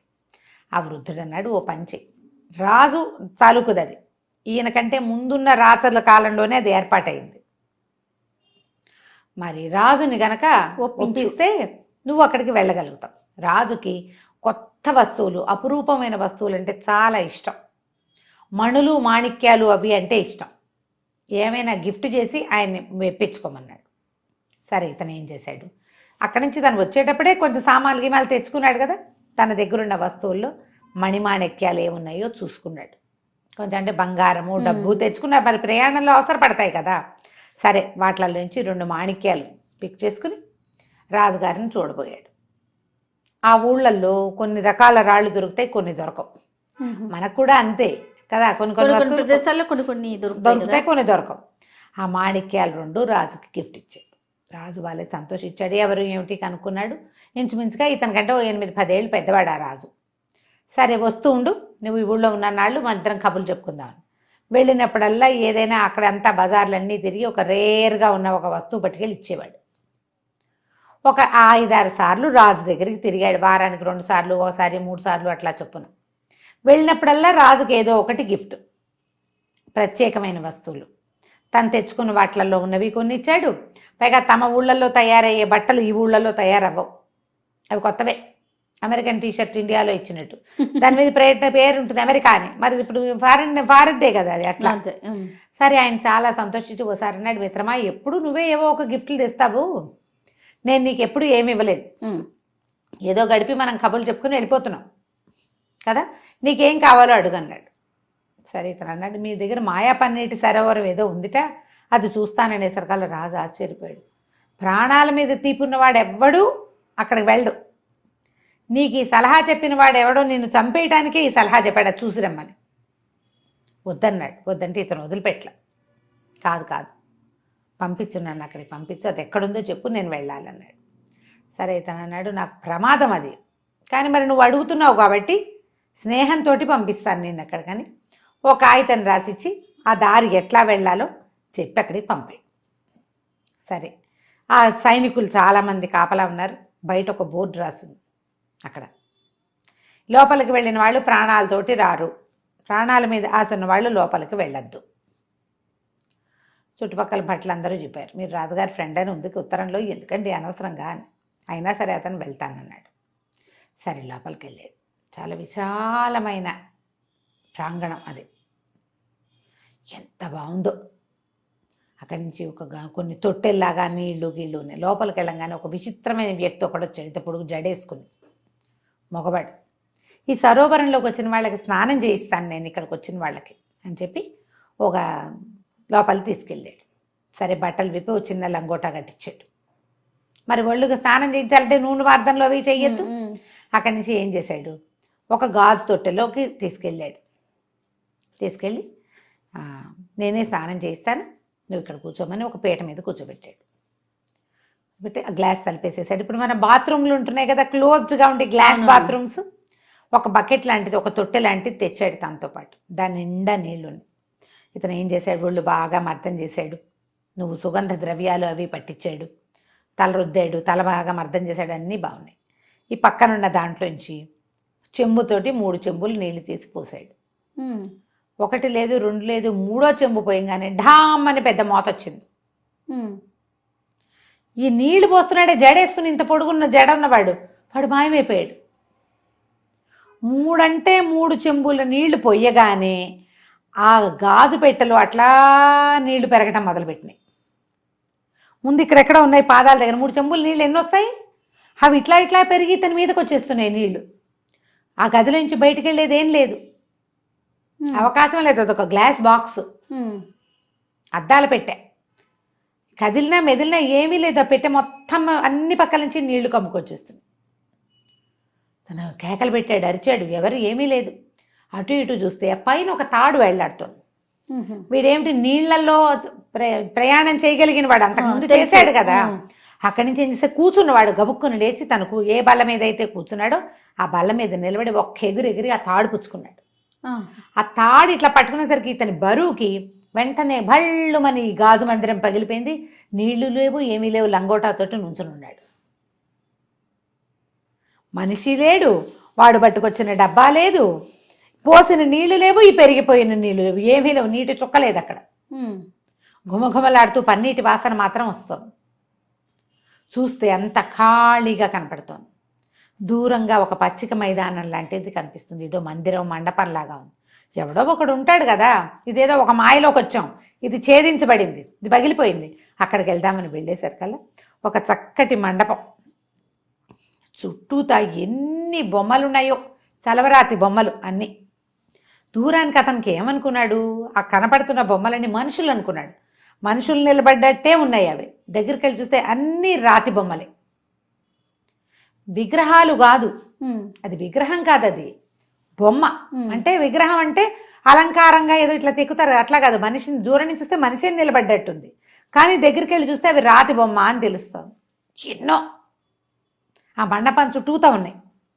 ఆ రాతి మండపంలో ఒక గట్టు మీద ఒక ధనుసు, 3 బాణాలున్న అమ్ముల పొది ఉన్నాయి. ఆ మండపానికి ఒక పక్కగా పైభాగంలో ఒక చక్కటి బంగారపు పంజరం వేళ్లాడుతుంది. అందులో ఒక పంచవన్నెల రామచిలక ఉంది.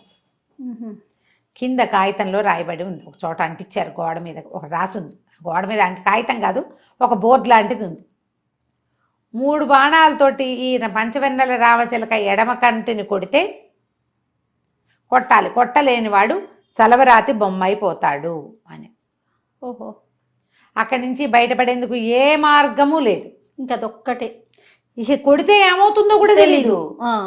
కొట్టలేకపోతే రాయి అయిపోతావు, కొడితే ఏమవుతావో అక్కడ లేదు. ఏదో చెయ్యాలి, సాహసం, వచ్చాం కాబట్టి.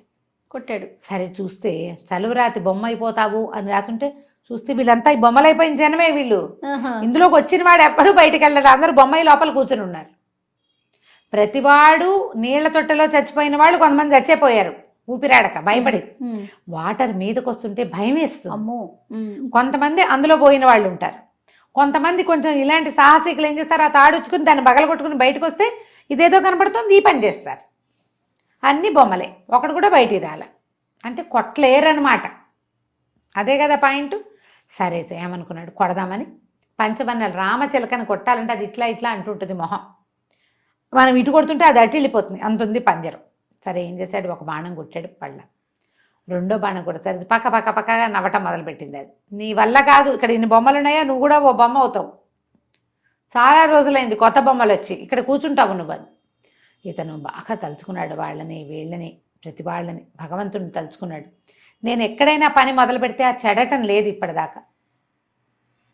పైగా ఈ కొడితే ఏం జరుగుతుందో, ఏదైనా జరుగుతుంది.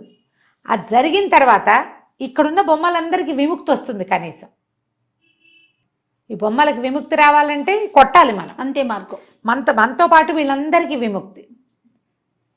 అక్కడి నుంచి ఏం చేశాడు, బాగా ఆలోచించి మంచి ఫోకస్డ్గా కొట్టాడు. ఈసారి ఎడమ కంట్లో పడి కొట్టాడు. కొట్టేసరికి అది బాణం ఎగిరిపోయింది, ఈయన దగ్గర ఉన్న విల్లు ఎగిరిపోయింది. పంచవన్నెల రామచిలక ఢామని పడిపోయింది, చచ్చిపోయింది. ఇప్పుడు చిలక మాయమైపోయింది. అక్కడ ఒక మణి ఒకటికి దొరికింది అతనికి. అప్పుడు గోడ మీద కొన్ని వాక్యాలు కనపడ్డాయి. ఇది ఈ రాజ్యపు రాజుకి చాలా కాలం క్రితం జీవమణి ఒకటి దొరికింది. ఆ జీవమణి గనక తగిలిస్తే చనిపోయిన వాళ్ళు కూడా బతుకుతారు. అందుకని ఆయన ఏం చేశాడు, ఆ జీవమణి తన వంశాన్ని దాటి వెళ్ళకుండా ఉండటం కోసం ఆ జీవమణిని ఈ చిలకలో ప్రవేశపెట్టి ఈ మాయా సరోవరాన్ని సృష్టించి అది తన రాజ్యంలోనే ఉండేలాగా చేసుకున్నాడు. అది ఏ రాజ్యంలో ఉంటే అక్కడ సుభిక్షంగా ఉంటుంది. ఎవరైనా వేరే రాజ్యం వాళ్ళు కనబెడితే మణి తరలిపోతే ఇక్కడున్న సుభిక్షత పోయి ఇంకో రాజ్యానికి వెళ్తుంది. అందుకని ఇట్లా ప్లాన్ చేశాడు. దీనికోసం ప్రయత్నించిన వాళ్ళు ఎవరైనా ఇక్కడ బొమ్మలైపోవాల్సిందే, చిలకని కొట్టలేకపోతారు. ఆ జీవమణి కనపడింది, వాక్యాలు కనిపించగానే ఇతను ఏం చేశాడు, దానికో దండం పెట్టి జీవమణిని పట్టుకుని ఇక్కడున్న చలవరాతి మందిరాల్లో ఉన్నారుగా వీళ్ళందరూ, అందరినీ రాయి రూపాల్లో చలవరాతి రాళ్ల రూపాల్లో ముట్టించేశారు కదా, అందరూ మనుషులైపోయారు. వాళ్ళంతా కోకొల్లలుగా చేరారు ఇతను చుట్టూతా. ఎవరెవరా నువ్వు నాయన, ఎక్కడి నుంచి వచ్చావు, ఏమిటి ఇట్లా చేసావు, మమ్మల్ని ఎలా చేయగలిగావు ఏమిటంటే, అప్పుడు ఇతను వీళ్ళకి ఇదంతా చెప్పి మేము ఈ రాజ్యాలకు వెళ్ళిపోండి, మీరు ఏ రాజ్యం నుంచి వచ్చారు. ఇతనికి జీవమణి సంగతి తెలియదు. ఇతనికి ఏం తెలుసు, అతనికేం తెలియదు. అమ్మాయి చెప్పింది పన్నీటి సరోవరం, దాని గురించి కనుక్కో అని. కానీ ఇక్కడ ఒక మణి ఉందని తెలిసిన వాళ్ళు కొంతమంది అయి ఉండొచ్చు. ఈ సరోవరం గురించి తెలుసుకోవడానికి, పన్నీటి జలకాల గురించి తెలుసుకోవడానికి అయిన వాళ్ళు అయి ఉండొచ్చు. ఎవరొచ్చినా వాళ్ళ రహస్యాన్ని బయటికి తీసుకెళ్ళాలి. చిలకని కొట్టిన వాడికి వెంటనే తెలిసిపోతుంది ఇది మణిని. ఆ మణిని తీసుకుంటే ఈ రాజ్యం నుంచి అది బయటకు వెళ్ళిపోతుంది. ఇతను ఏం చేశాడంటే, ఎవరిని వాళ్ళ ఇళ్ళకి వాళ్ళని వెళ్ళిపోండి అని చెప్పి ఆ మణిని పుచ్చుకుని రాజుగారి దగ్గరికి వెళ్ళాడు. రాజుకి అప్పచెప్పాడు. దాని రహస్యం విడిపోయింది, ఇది మీ పూజా మందిరంలోనో దేవతా మందిరంలోనో పెట్టేసుకో, ఈ మణి మీ ఇంట్లోనే విడిపోతుంది. దీనికోసం ప్రయత్నం చేస్తూ ప్రాణాలు పోగొట్టుకోకర్లేదు కదా ప్రతి వాళ్ళు అని చెప్పేసి మళ్ళీ బయలుదేరి వెనక్కి ఊరికి వచ్చేసాడు. ఈ సులోచన చాలా మెచ్చుకుంది ఇదంతా వివరంగా చెప్పేసరికి. నువ్వే చెప్పక్కర్లేదు, నువ్వు ఇక్కడికి చేరే లోపల తమ సొంత రాజ్యాలకు చేరిపోయిన వాళ్ళంతా నీ యొక్క సాహసం గురించి చెప్పుకుంటున్నారు. ఆ కథలు ఆల్రెడీ మన రాజ్యంలోకి వచ్చేస్తున్నాయి.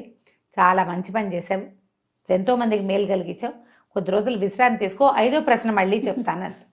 5వ ప్రశ్నలో ఉన్నాము. మరి 5వ ప్రశ్న ఏమిటి, ఆవిడేమడిగింది యువరాణి?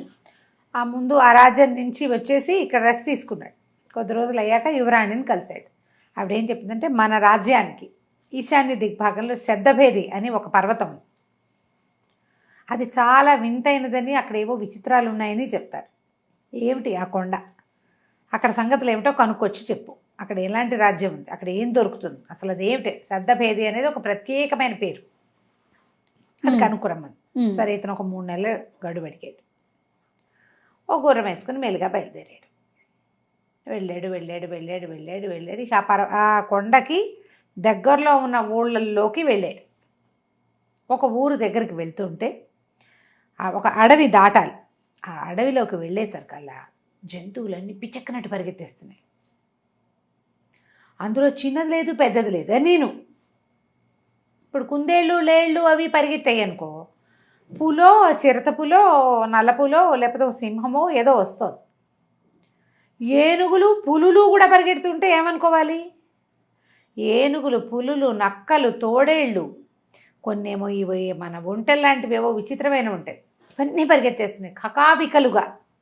అవి ఏదో ఒకదాని నుంచి కాదు, ఏదో ప్రాణభయం నుంచి తప్పించుకున్నట్టు అన్నీ కలిసి సమూహంగా పరిగెడుతున్నాయి. సరే, దూరం నుంచి ఇతనికి ఏం కనపడిందంటే ఒక విచిత్రమైన జంతువు.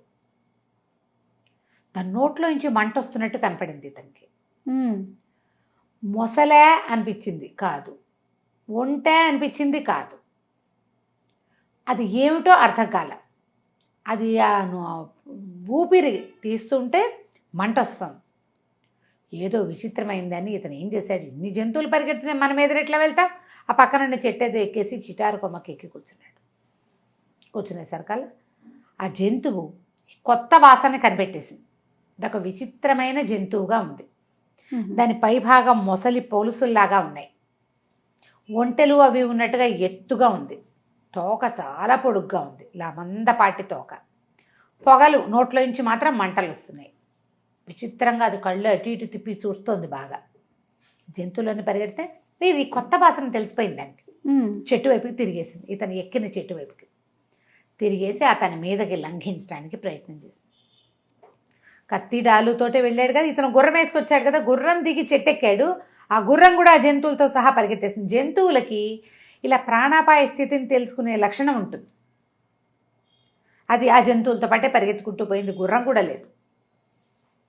ఇది తన వైపుకి తిరిగి ఆ చెట్టు మీదకి లంఘించేశారు. అలా కత్తి ఉందిగా నడువుకు పెట్టుకున్నాడు, ఆ కత్తి పెట్టి ఆ తన మీదకి లంఘించినట్టు. అది ఎంత ఎత్తుంది, ఈ చెట్టులో సగానికి పైగా ఉంది ఆ జంతువు, అంత ఎత్తుంది దాని మేడ. బాడీ అది కిందకునే మెడ ఇంత ఎత్తుగా ఉంది, పొడుగ్గా ఒంటిమేడలాగా కనపడుతోంది, కానీ ఒంటిమేడ కాదు, అదంతా పదునుగా ముళ్ళుముళ్ళుగా ఉంది దాని మెడంతా. ఏదో విచిత్రమైన రాకాసి జంతువు ఈ మీదకి ఆ చెట్టు మీదకి ఒక ఎగిరింది.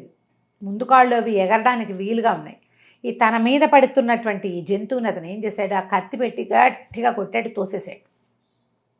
భయపడలేదు అంతే, అది పడింది కానీ దానికి దెబ్బ ఏం తగల, వెనక్కి పడిపోయింది. దాటిని ఇప్పుడు రెండు కాళ్ళు పైకెత్తి ఇట్లా వేస్తుంటే అక్కడ తన్నేమనుకో, అవును, బ్యాలెన్స్ అవుట్ అయిపోతుంది.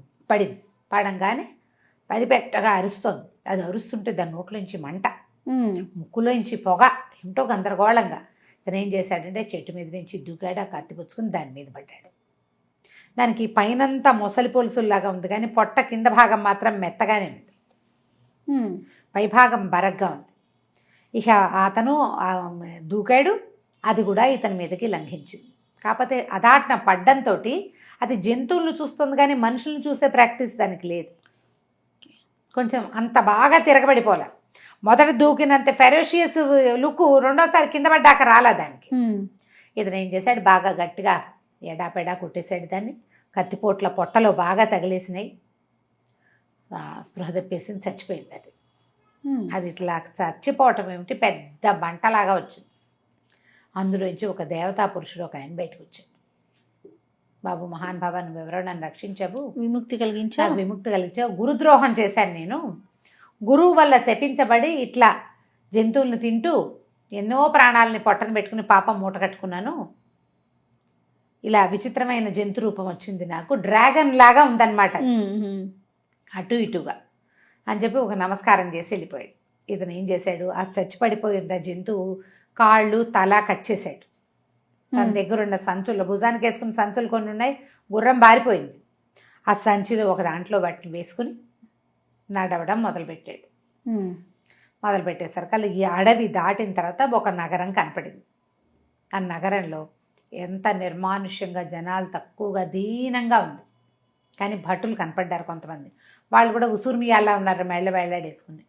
సరే వాళ్ళు ఏం చేశారంటే ఈ నగర ప్రవేశం చేసిన ఇతన్ని రాజుగారి దగ్గరికి వెళ్తే పదాన్ని తీసుకుపోయారు.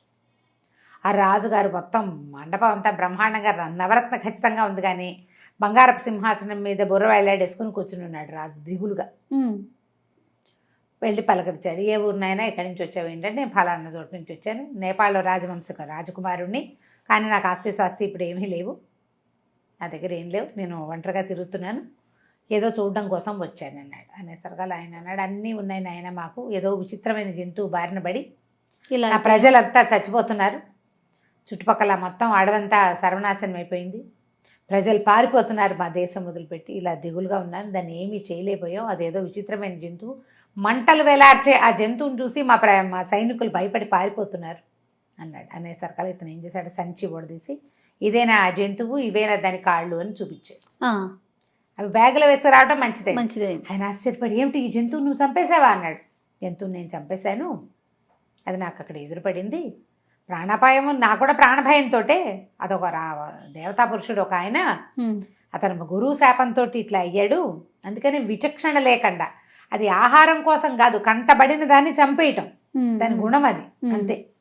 దాంతో ఆయన చాలా సంతోషించాడు. ఆయన సరే మా సైనికుల్ని అందరినీ వెనక్కి రమ్మని పిలుస్తాను, వెంటనే దండోరా వేయించాడు, ప్రజలకు ఏం భయం లేదు, ప్రశాంతంగా ఉండండి, జంతువు చచ్చిపోయింది, ఆ జంతువుని చంపిన వాడు మనకి ఇప్పుడు అతిథిగా ఉన్నాడని అందరికీ చాటి పేర్చారు. సైనికులంతా ఊపిరి పీల్చుకున్నారు, అమ్మయ్య ఇంకా పర్వాలేదని. సరే ఇతను ఏమన్నాడంటే, ఈ ధీరసింహుడిని 4 రోజులు మా దగ్గర రెస్ట్ తీసుకో, నువ్వేం పని మీద వచ్చావో చెప్పమన్నాడు. అప్పుడు ఇతను 4 రోజులు విశ్రాంతిగా అక్కడ ఉండి హాయిగా తిరిగి ఆయనకు చెప్పాడు, శబ్దభేది అనే పర్వతం గురించి కనుక్కోవటానికి వచ్చాను నేనంటే, మాకు ఇక్కడికి దగ్గరే, ఇక్కడి నుంచి 20 ఆమడల దూరం ఉంటుంది ఒక నగరము, దాన్ని ఆనుకుని కొండ ఉంటాయి, నువ్వు ఆ నగరంలోకి వెళ్ళు అని చెప్పి 2 సైనికులను తోడిచ్చి ఆ నగరానికి పంపించారు. సరే ఆ నగరానికి వెళ్ళిన తర్వాత ఇతను ఏంటంటే, అదేదో కొండ ఉంది, కొండని ఆనుకుని ఉన్న పెద్ద ఊరు అది, అడేం విశేషాలు ఏం లేవు, కానీ అక్కడ ఏదో వింత ఉంది, కనపట్టల్లా. సరే ఇతను ఏం చేశాడు, లోకల్గా ఓ సత్రంలో దిగాడు. దిగి కాస్త అటు ఇటు ఊరంతా తిరుగుతుంటే అతనికి ఒక కుర్రాడు ఎవరో ఈ సత్రం దగ్గర పరిచయం అయ్యాడు, వీరవర్మ అని. సరే ఇద్దరు మాట్లాడుకుంటూ ఉండేవాళ్ళు, సాయంకాలం కబుర్లు చెప్పుకోవడానికి ఒకసారి హలో అంటే కొంచెం ఫ్రెండ్షిప్ అవుతుంది కదా. సరే ఇద్దరు తిరుగుతుంటే ఒకనాడు ఏమైంది, రా తొందరగా రా, వచ్చేయి ఇప్పుడే వచ్చేయి అని ఒక కేక వినపడింది.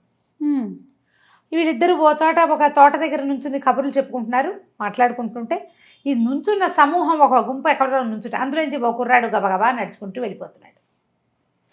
ఇతను ధీరసింహుడికి ఏంటి ఎవరో పిలిచినట్టుంది అంటే, అవును ఆ కొండలోంచి వినపడుతుంది ఈ పిలుపు, రా తొందరగా రా ఇప్పుడే రా అని వినపడుతుంది. ఎవరిని ఉద్దేశించి పిలిచేందో వాడు వెళ్ళిపోతాడు, ఆ వెళ్ళిన వాడు తిరిగి రాడు, ప్రజలందరికీ తెలుసు, అందుకే ఎవరు హైరాన్ పట్టల, ఎవరిని పిలిచారో వాడు వెళ్ళిపోతాడు, వాడిని మనం ఆపే, వాళ్ళకి అలవాటైపోయింది ప్రజలకి, ఇది ఎన్నేళ్లుగానో ఇక్కడ జరుగుతోంది అన్నాడు. తను ఆశ్చర్యపడి తీరుతుంటాడు, అదేమిటి ప్రజల్లో ఒకరిని రమ్మంటారా, ఎవరో ఒకడు వెళ్ళిపోతాడా, వాడు వెనకాల వెళ్తే కాదు మనకి తెలిసేది, వాడు వెనకాల వెళ్తే అక్కడ ఏం జరిగిందో తెలుస్తుంది. అంటే ఏమో ఎవరు ప్రయత్నం చేయాల, ఎన్నో ఏళ్లసాగా ఇలాగే జరుగుతోంది, అప్పటి నుంచి ఇదే పద్ధతి, ఎవరు పట్టించుకోరు దాన్ని, ఇక రాజు కూడా ఏమీ చేయలేక వదిలిపెట్టేశాడు, ఈ ఊరి నగరపాలకులు కూడా వదిలిపెట్టారు అన్నాడు. కొన్ని రోజులు గడిచింది, 20 రోజులు గడిచాక ఓ రోజు వీరవర్మ ధీరసింహుడు ఒక పార్క్ దగ్గర కూర్చున్నారు, కులాసాగా కబుర్లు చెప్పుకుంటూ, రా తొందరగా రా ఇప్పుడే రా అని వినపడింది. వీరవర్మ టక్కని లేచి బయలుదేరాడు. ఈయనకి అర్థమైంది ధీరసింహుడికి, ఓహో వీడినే పిలుస్తోంది అది. ఆ వీరవర్మ వెనకాలే నడవటం మొదలుపెట్టాడు ధీరసింహుడు, కత్తిడాలు సవరించుకుని. ఇద్దరు నడుస్తున్నాడు, ఒక పెద్ద పచ్చిక మైదానం వచ్చింది. వీరసింహుడు గబగబా పరిగెత్తడం మొదలుపెట్టాడు, వీరవర్మ పరిగెడుతున్నాడు, ఈ ధీరసింహుడు కూడా పరిగెత్తడం మొదలుపెట్టాడు, ఊరుకోలా వదిలిపెట్టలేదు, పరిగెడుతున్నాడు. అతను పరిగెడుతుంటే ఇతను కూడా పరిగెడుతున్నాడు, పరిగెత్తి పరిగెత్తి పరిగెత్తి ఇతను బాగా ముందుకెళ్ళాక ఒక రాయి మీద నుంచి ఇంకో రాయి మీదకి దూకాల్సి వచ్చింది. అతను దూకుతుంటే ఈ తెలివైన వాడు ఆ దూకుతున్న వాడి కాళ్ళు పట్టుకుని తను కూడా అటు వెళ్ళిపోయాడు. ఇప్పుడు ఆ కొండ మీదకి వెళ్ళారనమాట వీళ్ళు, కొండ దగ్గరికి వెళ్ళిపోయారు. అతను కొండకి ఏటం మొదలుపెట్టాడు. ఇప్పుడు ఇలా ఉన్న కొండకి రెండో పక్కన లోయ ఉంది, కొండెక్కాడు వీరవర్మ. వీరవర్మ వెనకాలే ధీరసింహుడు కూడా ఎక్కేశాడు, రాళ్ళు కూడా దాటారు. అక్కడ దాకా వెళ్ళాక ఇతను చూస్తుండగానే అతను లోయలోకి దూకేశాడు. ఓకే, అక్కడ ఆపడం ఆగు ఏమీ కనిపించట్లా, పడినవాడు పడిపోవటమే. ఇప్పుడు వాడు వెనకాల వెనకబడిపోయాడు, దూకలేకపోయాడు. దూకితే ఏమవుతామో అర్థమవుతుంది, కనపడుతుంది లోతు. ఆ ఎక్కుతున్నవాడు మొదటెక్కిన వాడికి ఏమీ సోయలేదు, స్పృహ లేదు, తనతో ధీరసింహుడు ఉన్నాడన్న స్పృహ లేదు, అలా కళ్ళు పెట్టుకుని వెళ్ళిపోతున్నాడు సినిమాటిక్గా. తనకి ఏం చేయాలో తెలియలే. అక్కడికి వెళ్ళేసరికి అక్కడ పిచ్చి వేడిగా ఉంది. నడవటం మొదలు పెడుతుంటే ముందుకు వెళ్ళేసరికి అలా ఒక వేడిగా ఉన్నటువంటి ఒక ప్రవాహం లాంటి నీళ్లు, ఎంత వేడో, చీకటి పడిపోతుంది, అమిత వేడిగా ఉంది. అతనికి ఏం చేయాలో తెలియలే. సరే ఏం చేశాడు, ఆ బండల్లోనే కొంచెం గోరువెచ్చగా ఉన్న బండ ఏదో చూసుకుని, అక్కడంతా ఓ పక్కన ప్రవాహం ఉంటే అన్ని రాళ్ళుగా ఉందన్నమాట. ఓ రాయి మీద పడుకుని నిద్రపోయాడు. నిద్రపోయేసరికల్లా తెల్లవారుజామున తనకు ఒక కళ వచ్చింది. కళ్ళలో చెప్పాడు, అగ్నినాభుడు అని ఒక రాక్షసుడు ఉన్నాడు ఈ సరోవరం దాటాక. దీంట్లో ఒక పడవ వస్తుంది, అది ఎక్కి వెళ్ళు, వాడిని సంహరించు, తర్వాత దారి నీకే తెలుస్తుంది అని కళలో తెలిసింది. అట్లా ఒక ఊహలాగా కళ్ళలో వచ్చిందనమాట. అక్కడి నుంచి ఇతను ఏం చేశాడు, పొద్దున్నే లేస్తే ఒక పడవ ఏదో కనిపిస్తుంది. ఆ పడవలోకి ఎక్కాడు. వేడిగా ఉన్నాయి నీళ్లు. ఆ వేడిలో ఈ ప్రవాహంలో ఈ పడవ వెళ్ళటం మొదలెట్టింది. కొంత మటుకు వెళ్ళాక ప్రవాహం ఆగిపోయింది, ఆపేశారు. ఇతను పడవ దిగేసరికల్లా పెద్ద గొంతుతోటి అరుపులు కేకలు వినపడుతున్నాయి. ఎవడ్రా ఈ అగ్నినాభుడు ఉన్న చోటకు వచ్చిన వాడెవడు, ఎవడు ఆ మనిషి ఎవడు అనేసరికల్లా తీరా చూస్తే వాడెవడో పెద్ద భీకరాకారు, ఈత పొదలాగా ఇంత జుట్టు, పెద్ద పెద్ద మిడిగుట్లు, పెద్ద ఆకారం, బొజ్జ గిజ్జ ఉండి బ్రహ్మాండంగా ఉన్నాడు. భయపడకూడదు అలాంటి వాటిని చూస్తే. ఈ ధైర్య సాహస లక్ష్మీని దూకాలి. ఇతను ఏం చేశాడు, ఓహో కల్లో చెప్పింది ఇదే. కల్లో ఏం చెప్పింది, ప్రవాహంలో ఓ పడవ వస్తుంది, నువ్వు వెళ్ళు, నీకు అగ్నినాభుడు కనపడతాడు అని. వీడు చెప్తున్నాడు, నేనే అగ్నినాభుడు అని చెప్తున్నాడు కదా. దాంతో ఓహో వీడిని చంపగలం మనకు ముందే ఉంది ప్రబోధం. అక్కడి నుంచి కత్తి తిప్పుతూ మీద పడ్డాడు. కొంతసేపు భీకర పోరాటం తర్వాత అగ్నినాభుడి గర్భంలో ఈ ధీరసింహుడు కత్తి గుచ్చేసింది మొత్తానికి. అగ్నినాభుడు పడిపోగానే ఒక పెద్ద ఉవ్వెత్తున ఒక దేవతా స్వరూపం లాంటి వాడు ఒకడు బయటకు వచ్చాడు. ఇది ఒక వజ్రాల కొండ, దీనికి కాపలా ఉన్నాను నేను. ఈ కాపలాగా ఉన్నందుకు ఆహారంగా దీన్ని ఆనుకునున్న ఊళ్ళో నుంచి ఒక మనిషిని పిలుస్తా, వాడు వచ్చి నాకు ఆహారం అయిపోతాడు. ఇవాళతో నీ వల్ల నీ కత్తిగాటు మానవుడు భయపడకుండా వచ్చి యుద్ధం చేస్తేనే నాకు విముక్తి, నువ్వు వచ్చావు, నాకు విముక్తి లభించింది, వెళ్ళొస్తానని వెళ్ళిపోయాడు. ఓకే. అక్కడి నుంచి దిగాడు. చూస్తే ఈ అగ్ని అయిపోయింది, వెనకల్లా వెళ్ళాలి. ఇక నడవటం మొదలుపెట్టాడు. అక్కడి నుంచి ఇంకో నది కనపడింది. ఆ నదిలో నీళ్లు తెల్లగా వెండి లాంటి ప్రవాహం, నీళ్లుగానే ఉంది కానీ వెండిగా ఉంది. ఓ పడవ కనపడింది. ఇతను ఆ పడవ ఎక్కి ఆ నీళ్లు తాగుదామని ఆ నీళ్లలో చేతులు పెట్టాడు. మంచి దాహం వేస్తుంది. అంతకుముందంతా వేడిగా ఉంది కదా, ఆహారం లేదు, తెల్లారిపోయింది కదా. అతను ముందు రోజు సాయంత్రం వచ్చాడు, తెల్లారిపోయింది, మధ్యాహ్నం అవుతోంది. పెట్టేసరికల్లా చేతులు వెండిగా అయిపోయినాయి, నీళ్లు రాలా చేతిలోకి. ఏం చేస్తాడు, అలాగే మెల్లిగా వెండి ప్రవాహం దాటాడు. దిగితే మళ్ళీ కొండగా ఉందంతా. నడుస్తుంటే కుప్పలు తెప్పలుగా వజ్రాలు వజ్రాలు వజ్రాలు, ఎన్ని రకాల మణులు ఉన్నాయో అక్కడ, అన్ని మణులే. సరే ఏం చేశాడు, మనం గుర్తుగా ఇక్కడ ఇవి ఉన్నాయని చెప్పాలి, ఇది వజ్రాల పర్వతం అని చెప్పాడు అగ్నినాభుడు. అక్కడి నుంచి అన్ని ఏరి సంచులు వేసుకున్నాడు. వెనకాల నుంచి ఒక వాయిస్ వినపడింది, 6 మాత్రమే తీసుకో, అత్యాశకి పోవద్దు, ఈ 6 నీకు మేలు చేస్తాయి అని ఒక అశరీరవాణిలాగా వినపడింది. సరే ఇతను సంచి బోర్లిచ్చేసి ఒక 6 పెద్ద పెద్ద రాళ్ళు మాత్రం తీసుకున్నాడు. మంచోడు. ఆ చేతులు వేళ్ళు కదులుతున్నాయి కానీ వెండి వేళ్ళుగా ఉన్నాయి, చర్మం లేదు ఇంకా, మంచివాడు అతను. సరే సంచులు వేసినాడు, సంచి భుజాన్ని వేసుకుని నడవటం మొదలుపెట్టాడు. ఒక చక్కటి ప్రవాహం ఒకటి కనపడతాడు. మళ్ళీ కనపడింది. ఈ వెండి ప్రవాహాలన్నీ దాటాక అగ్ని ప్రవాహం దాటాడు, వెండి ప్రవాహం దాటాడు, కొండంతా దిగాడు, ఈ రాళ్ల కొండంతా దిగి వెళ్తున్నాడు. దిగుతుంటే ప్రవాహం కనపడుతుంది. ఏదో ఒక ఊరు చేరాలి. ఇప్పుడు వెండి ప్రవాహాలు వేడి ప్రవాహాలు అయితే ఇక్కడ ఎక్కడో తిరుగుతూ ఉంటాం. నీళ్లు ఇవి కనిపిస్తున్నాయి. మంచినీళ్ళు తాగుదామని చూడడం కోసం 2 చేతులు ముంచేసరికల్లా చేతులు మామూలుగా అయిపోయింది. గోల్డ్ మాత్రం వెండి ఉండిపోయింది. వెండి రంగు గోల్డ్ ఉన్నాయి. నీళ్ళు ఎత్తి మొహాన్ని పోసుకుని నీ మంచినీళ్ళు తాగాడు. చూస్తూ ఉంటే ఒక చిన్న తెప్ప లాంటిది కొట్టుకొస్తుంది అందులో. ఈ నీళ్ళల్లో చిన్న చెట్లు పడినా కొట్టుకొస్తాయి కదా. సరే ఆ తెప్ప వేసుకుని ఆ తెప్ప పట్టుకున్నాడు. ఓ 2 కర్ర పుల్లలు లాగా అటు ఇటు చూసి సాధించి వాటిలో ఏదో ఒక పక్కకి, ప్రవాహం ఏ పక్కకి వెళ్తే ఆ పక్కకి, సాధారణంగా ప్రవాహాలు ఎటు వెళ్తాయి, కొండ దిగువకి వెళ్ళిపోతాయి. అవును, కొండ మీద నుంచి కిందకి వెళ్తాయి. లేదా దగ్గరలో ఎక్కడైనా సముద్రం ఉంటే సముద్రం వైపుకి వెళ్ళే నది వైపుకి ప్రవాహాలు వెళ్తాయి. అదే కదా నీరు పల్ల మెరుగు అని చెప్తారు. అందుకని ఏం చేశాడు, ఈ ప్రవాహంలో మెల్లిగా ప్రవాహ వేగాన్ని అనుసరించి వెళ్ళటం మొదలుపెట్టాడు. వెళ్ళగా వెళ్ళగా వెళ్ళగా వెళ్ళగా అతనికి ఒక తీరం దొరికింది. ఎవరో మనుషులు కూడా కనపడుతున్నారు. ఒక గ్రామీణుడు కనపడ్డాడు. ఇతను తెప్ప వదిలేసి బయటికి నడిచాడు. తెప్ప వదిలిపెట్టేశాడు. ఇతని దగ్గర సంచిలో 6 వజ్రాలు ఉన్నాయి. నడుస్తుంటే ఒక గ్రామీణుడు అట్లా ఆశ్చర్యంగా చూస్తున్నాడు, భయంగా. ఎందుకు అట్లా భయంగా చూస్తున్నావు, ఇది ఏం ఊరు అని అడిగాడు. అతను చెప్పాడు, ఇది నేపాల్ రాజ్యం. మా రాజకుమారుడు, మా రాజుగారు మీకు మళ్ళీ ఉంటాడు. రాజుగారే ఇలా కనపడుతున్నాడని ఆశ్చర్యపోయాను అని చెప్పాడు. చెప్పేసరికి ఇతనికి అమ్మయ్య మన రాజ్యానికే వచ్చాం. ఇతను ఎప్పుడో ఆస్తులు పోగొట్టుకున్న ఒక రాజవంశీయుడు. ఇతని పోలికల్లోనే ఉన్నాడు ఆ రాజుగారు. పోలిక అట్లా కనపడుతోందన్నమాట. సరే, అక్కడి నుంచి ఇతను రాజ్యంలోకి నడుచుకుంటూ వెళ్ళిపోయాడు. 4-5 రోజులు ప్రయాణం చేసి సులోచన ఉన్న ఊరు చేరాడు. అయితే సులోచనకు ఒక పురోహితుడు కూడా ఉన్నాడు, ఒక భట్టారకుడు ఒక ఆయన కూడా సుదర్శన భట్టారకుడు ఆ సమయానికి వచ్చాడు. వస్తే ఇతను చెప్పాడనమాట, అగ్నిపర్వతం అక్కడ ఏముంది, శబ్దభేదిలో ఏముంది, శబ్దభేది పక్కన ఎలాంటి నగరాలు ఉన్నాయి, ఎలాంటి జంతువులు ఉన్నాయి, అక్కడ ఇలాంటి వజ్రాలు ఉన్నాయని బ్యాగులోంచి తీసి వజ్రాలు చూపించాడు. అవి భూమి మీద దొరికే రాళ్ళు కావు.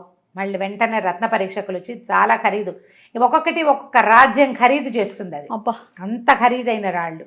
తర్వాత ఇతను గోల్డ్ వెండివిగా ఉన్నాయి. ఇతను అవన్నీ చేసుకొచ్చిన దానికి గుర్తు అనమాట. దాంతో ఆయన భట్టారకుడు అన్నాడు, ఏమ్మా ఇప్పుడు నీ ఆస్తిని కాపాడుతాడు, అతనికి నీ ఆస్తి అక్కర్ల, నేపాల్ రాజవంశానికి చెందినవాడు, పెళ్లి చేసుకుంటావా మరి అన్నాడు. సరే, ఆవిడ ఏమందంటే, ఎలాంటి కష్టమైన పనైనా సరే డీట్లాగా చేయదలుచుకుంటూ చేసేయటమే. సాహసము ఉంది, ధైర్యము ఉంది, తెలివి ఉంది, మంచితనము ఉంది, ఇతరులకు సహాయపడే గుణం ఉంది. తను ఏ పని మీద వెళ్ళాడో ఆ పని మాత్రమే చేసుకొచ్చే గుణం మంచి లక్షణం కదా. అందుకని సరే పెళ్లి చేసుకుంటానంది. ఈ 5 ప్రశ్నలకి సమాధానాలు తెచ్చినటువంటి ధీరసింహుణ్ణి సులోచన పెళ్లి చేసుకుంది. కథ కంచికి మనం ఇంటికి. సూపర్. కానీ ఎన్ని ట్విస్టులు పెట్టిందండి. తగినట్టుగానే చేసుకొచ్చాడు కదండి. చాలా బాగుంది రమ్మగారు. ఓకే, నమస్తే. నమస్తే.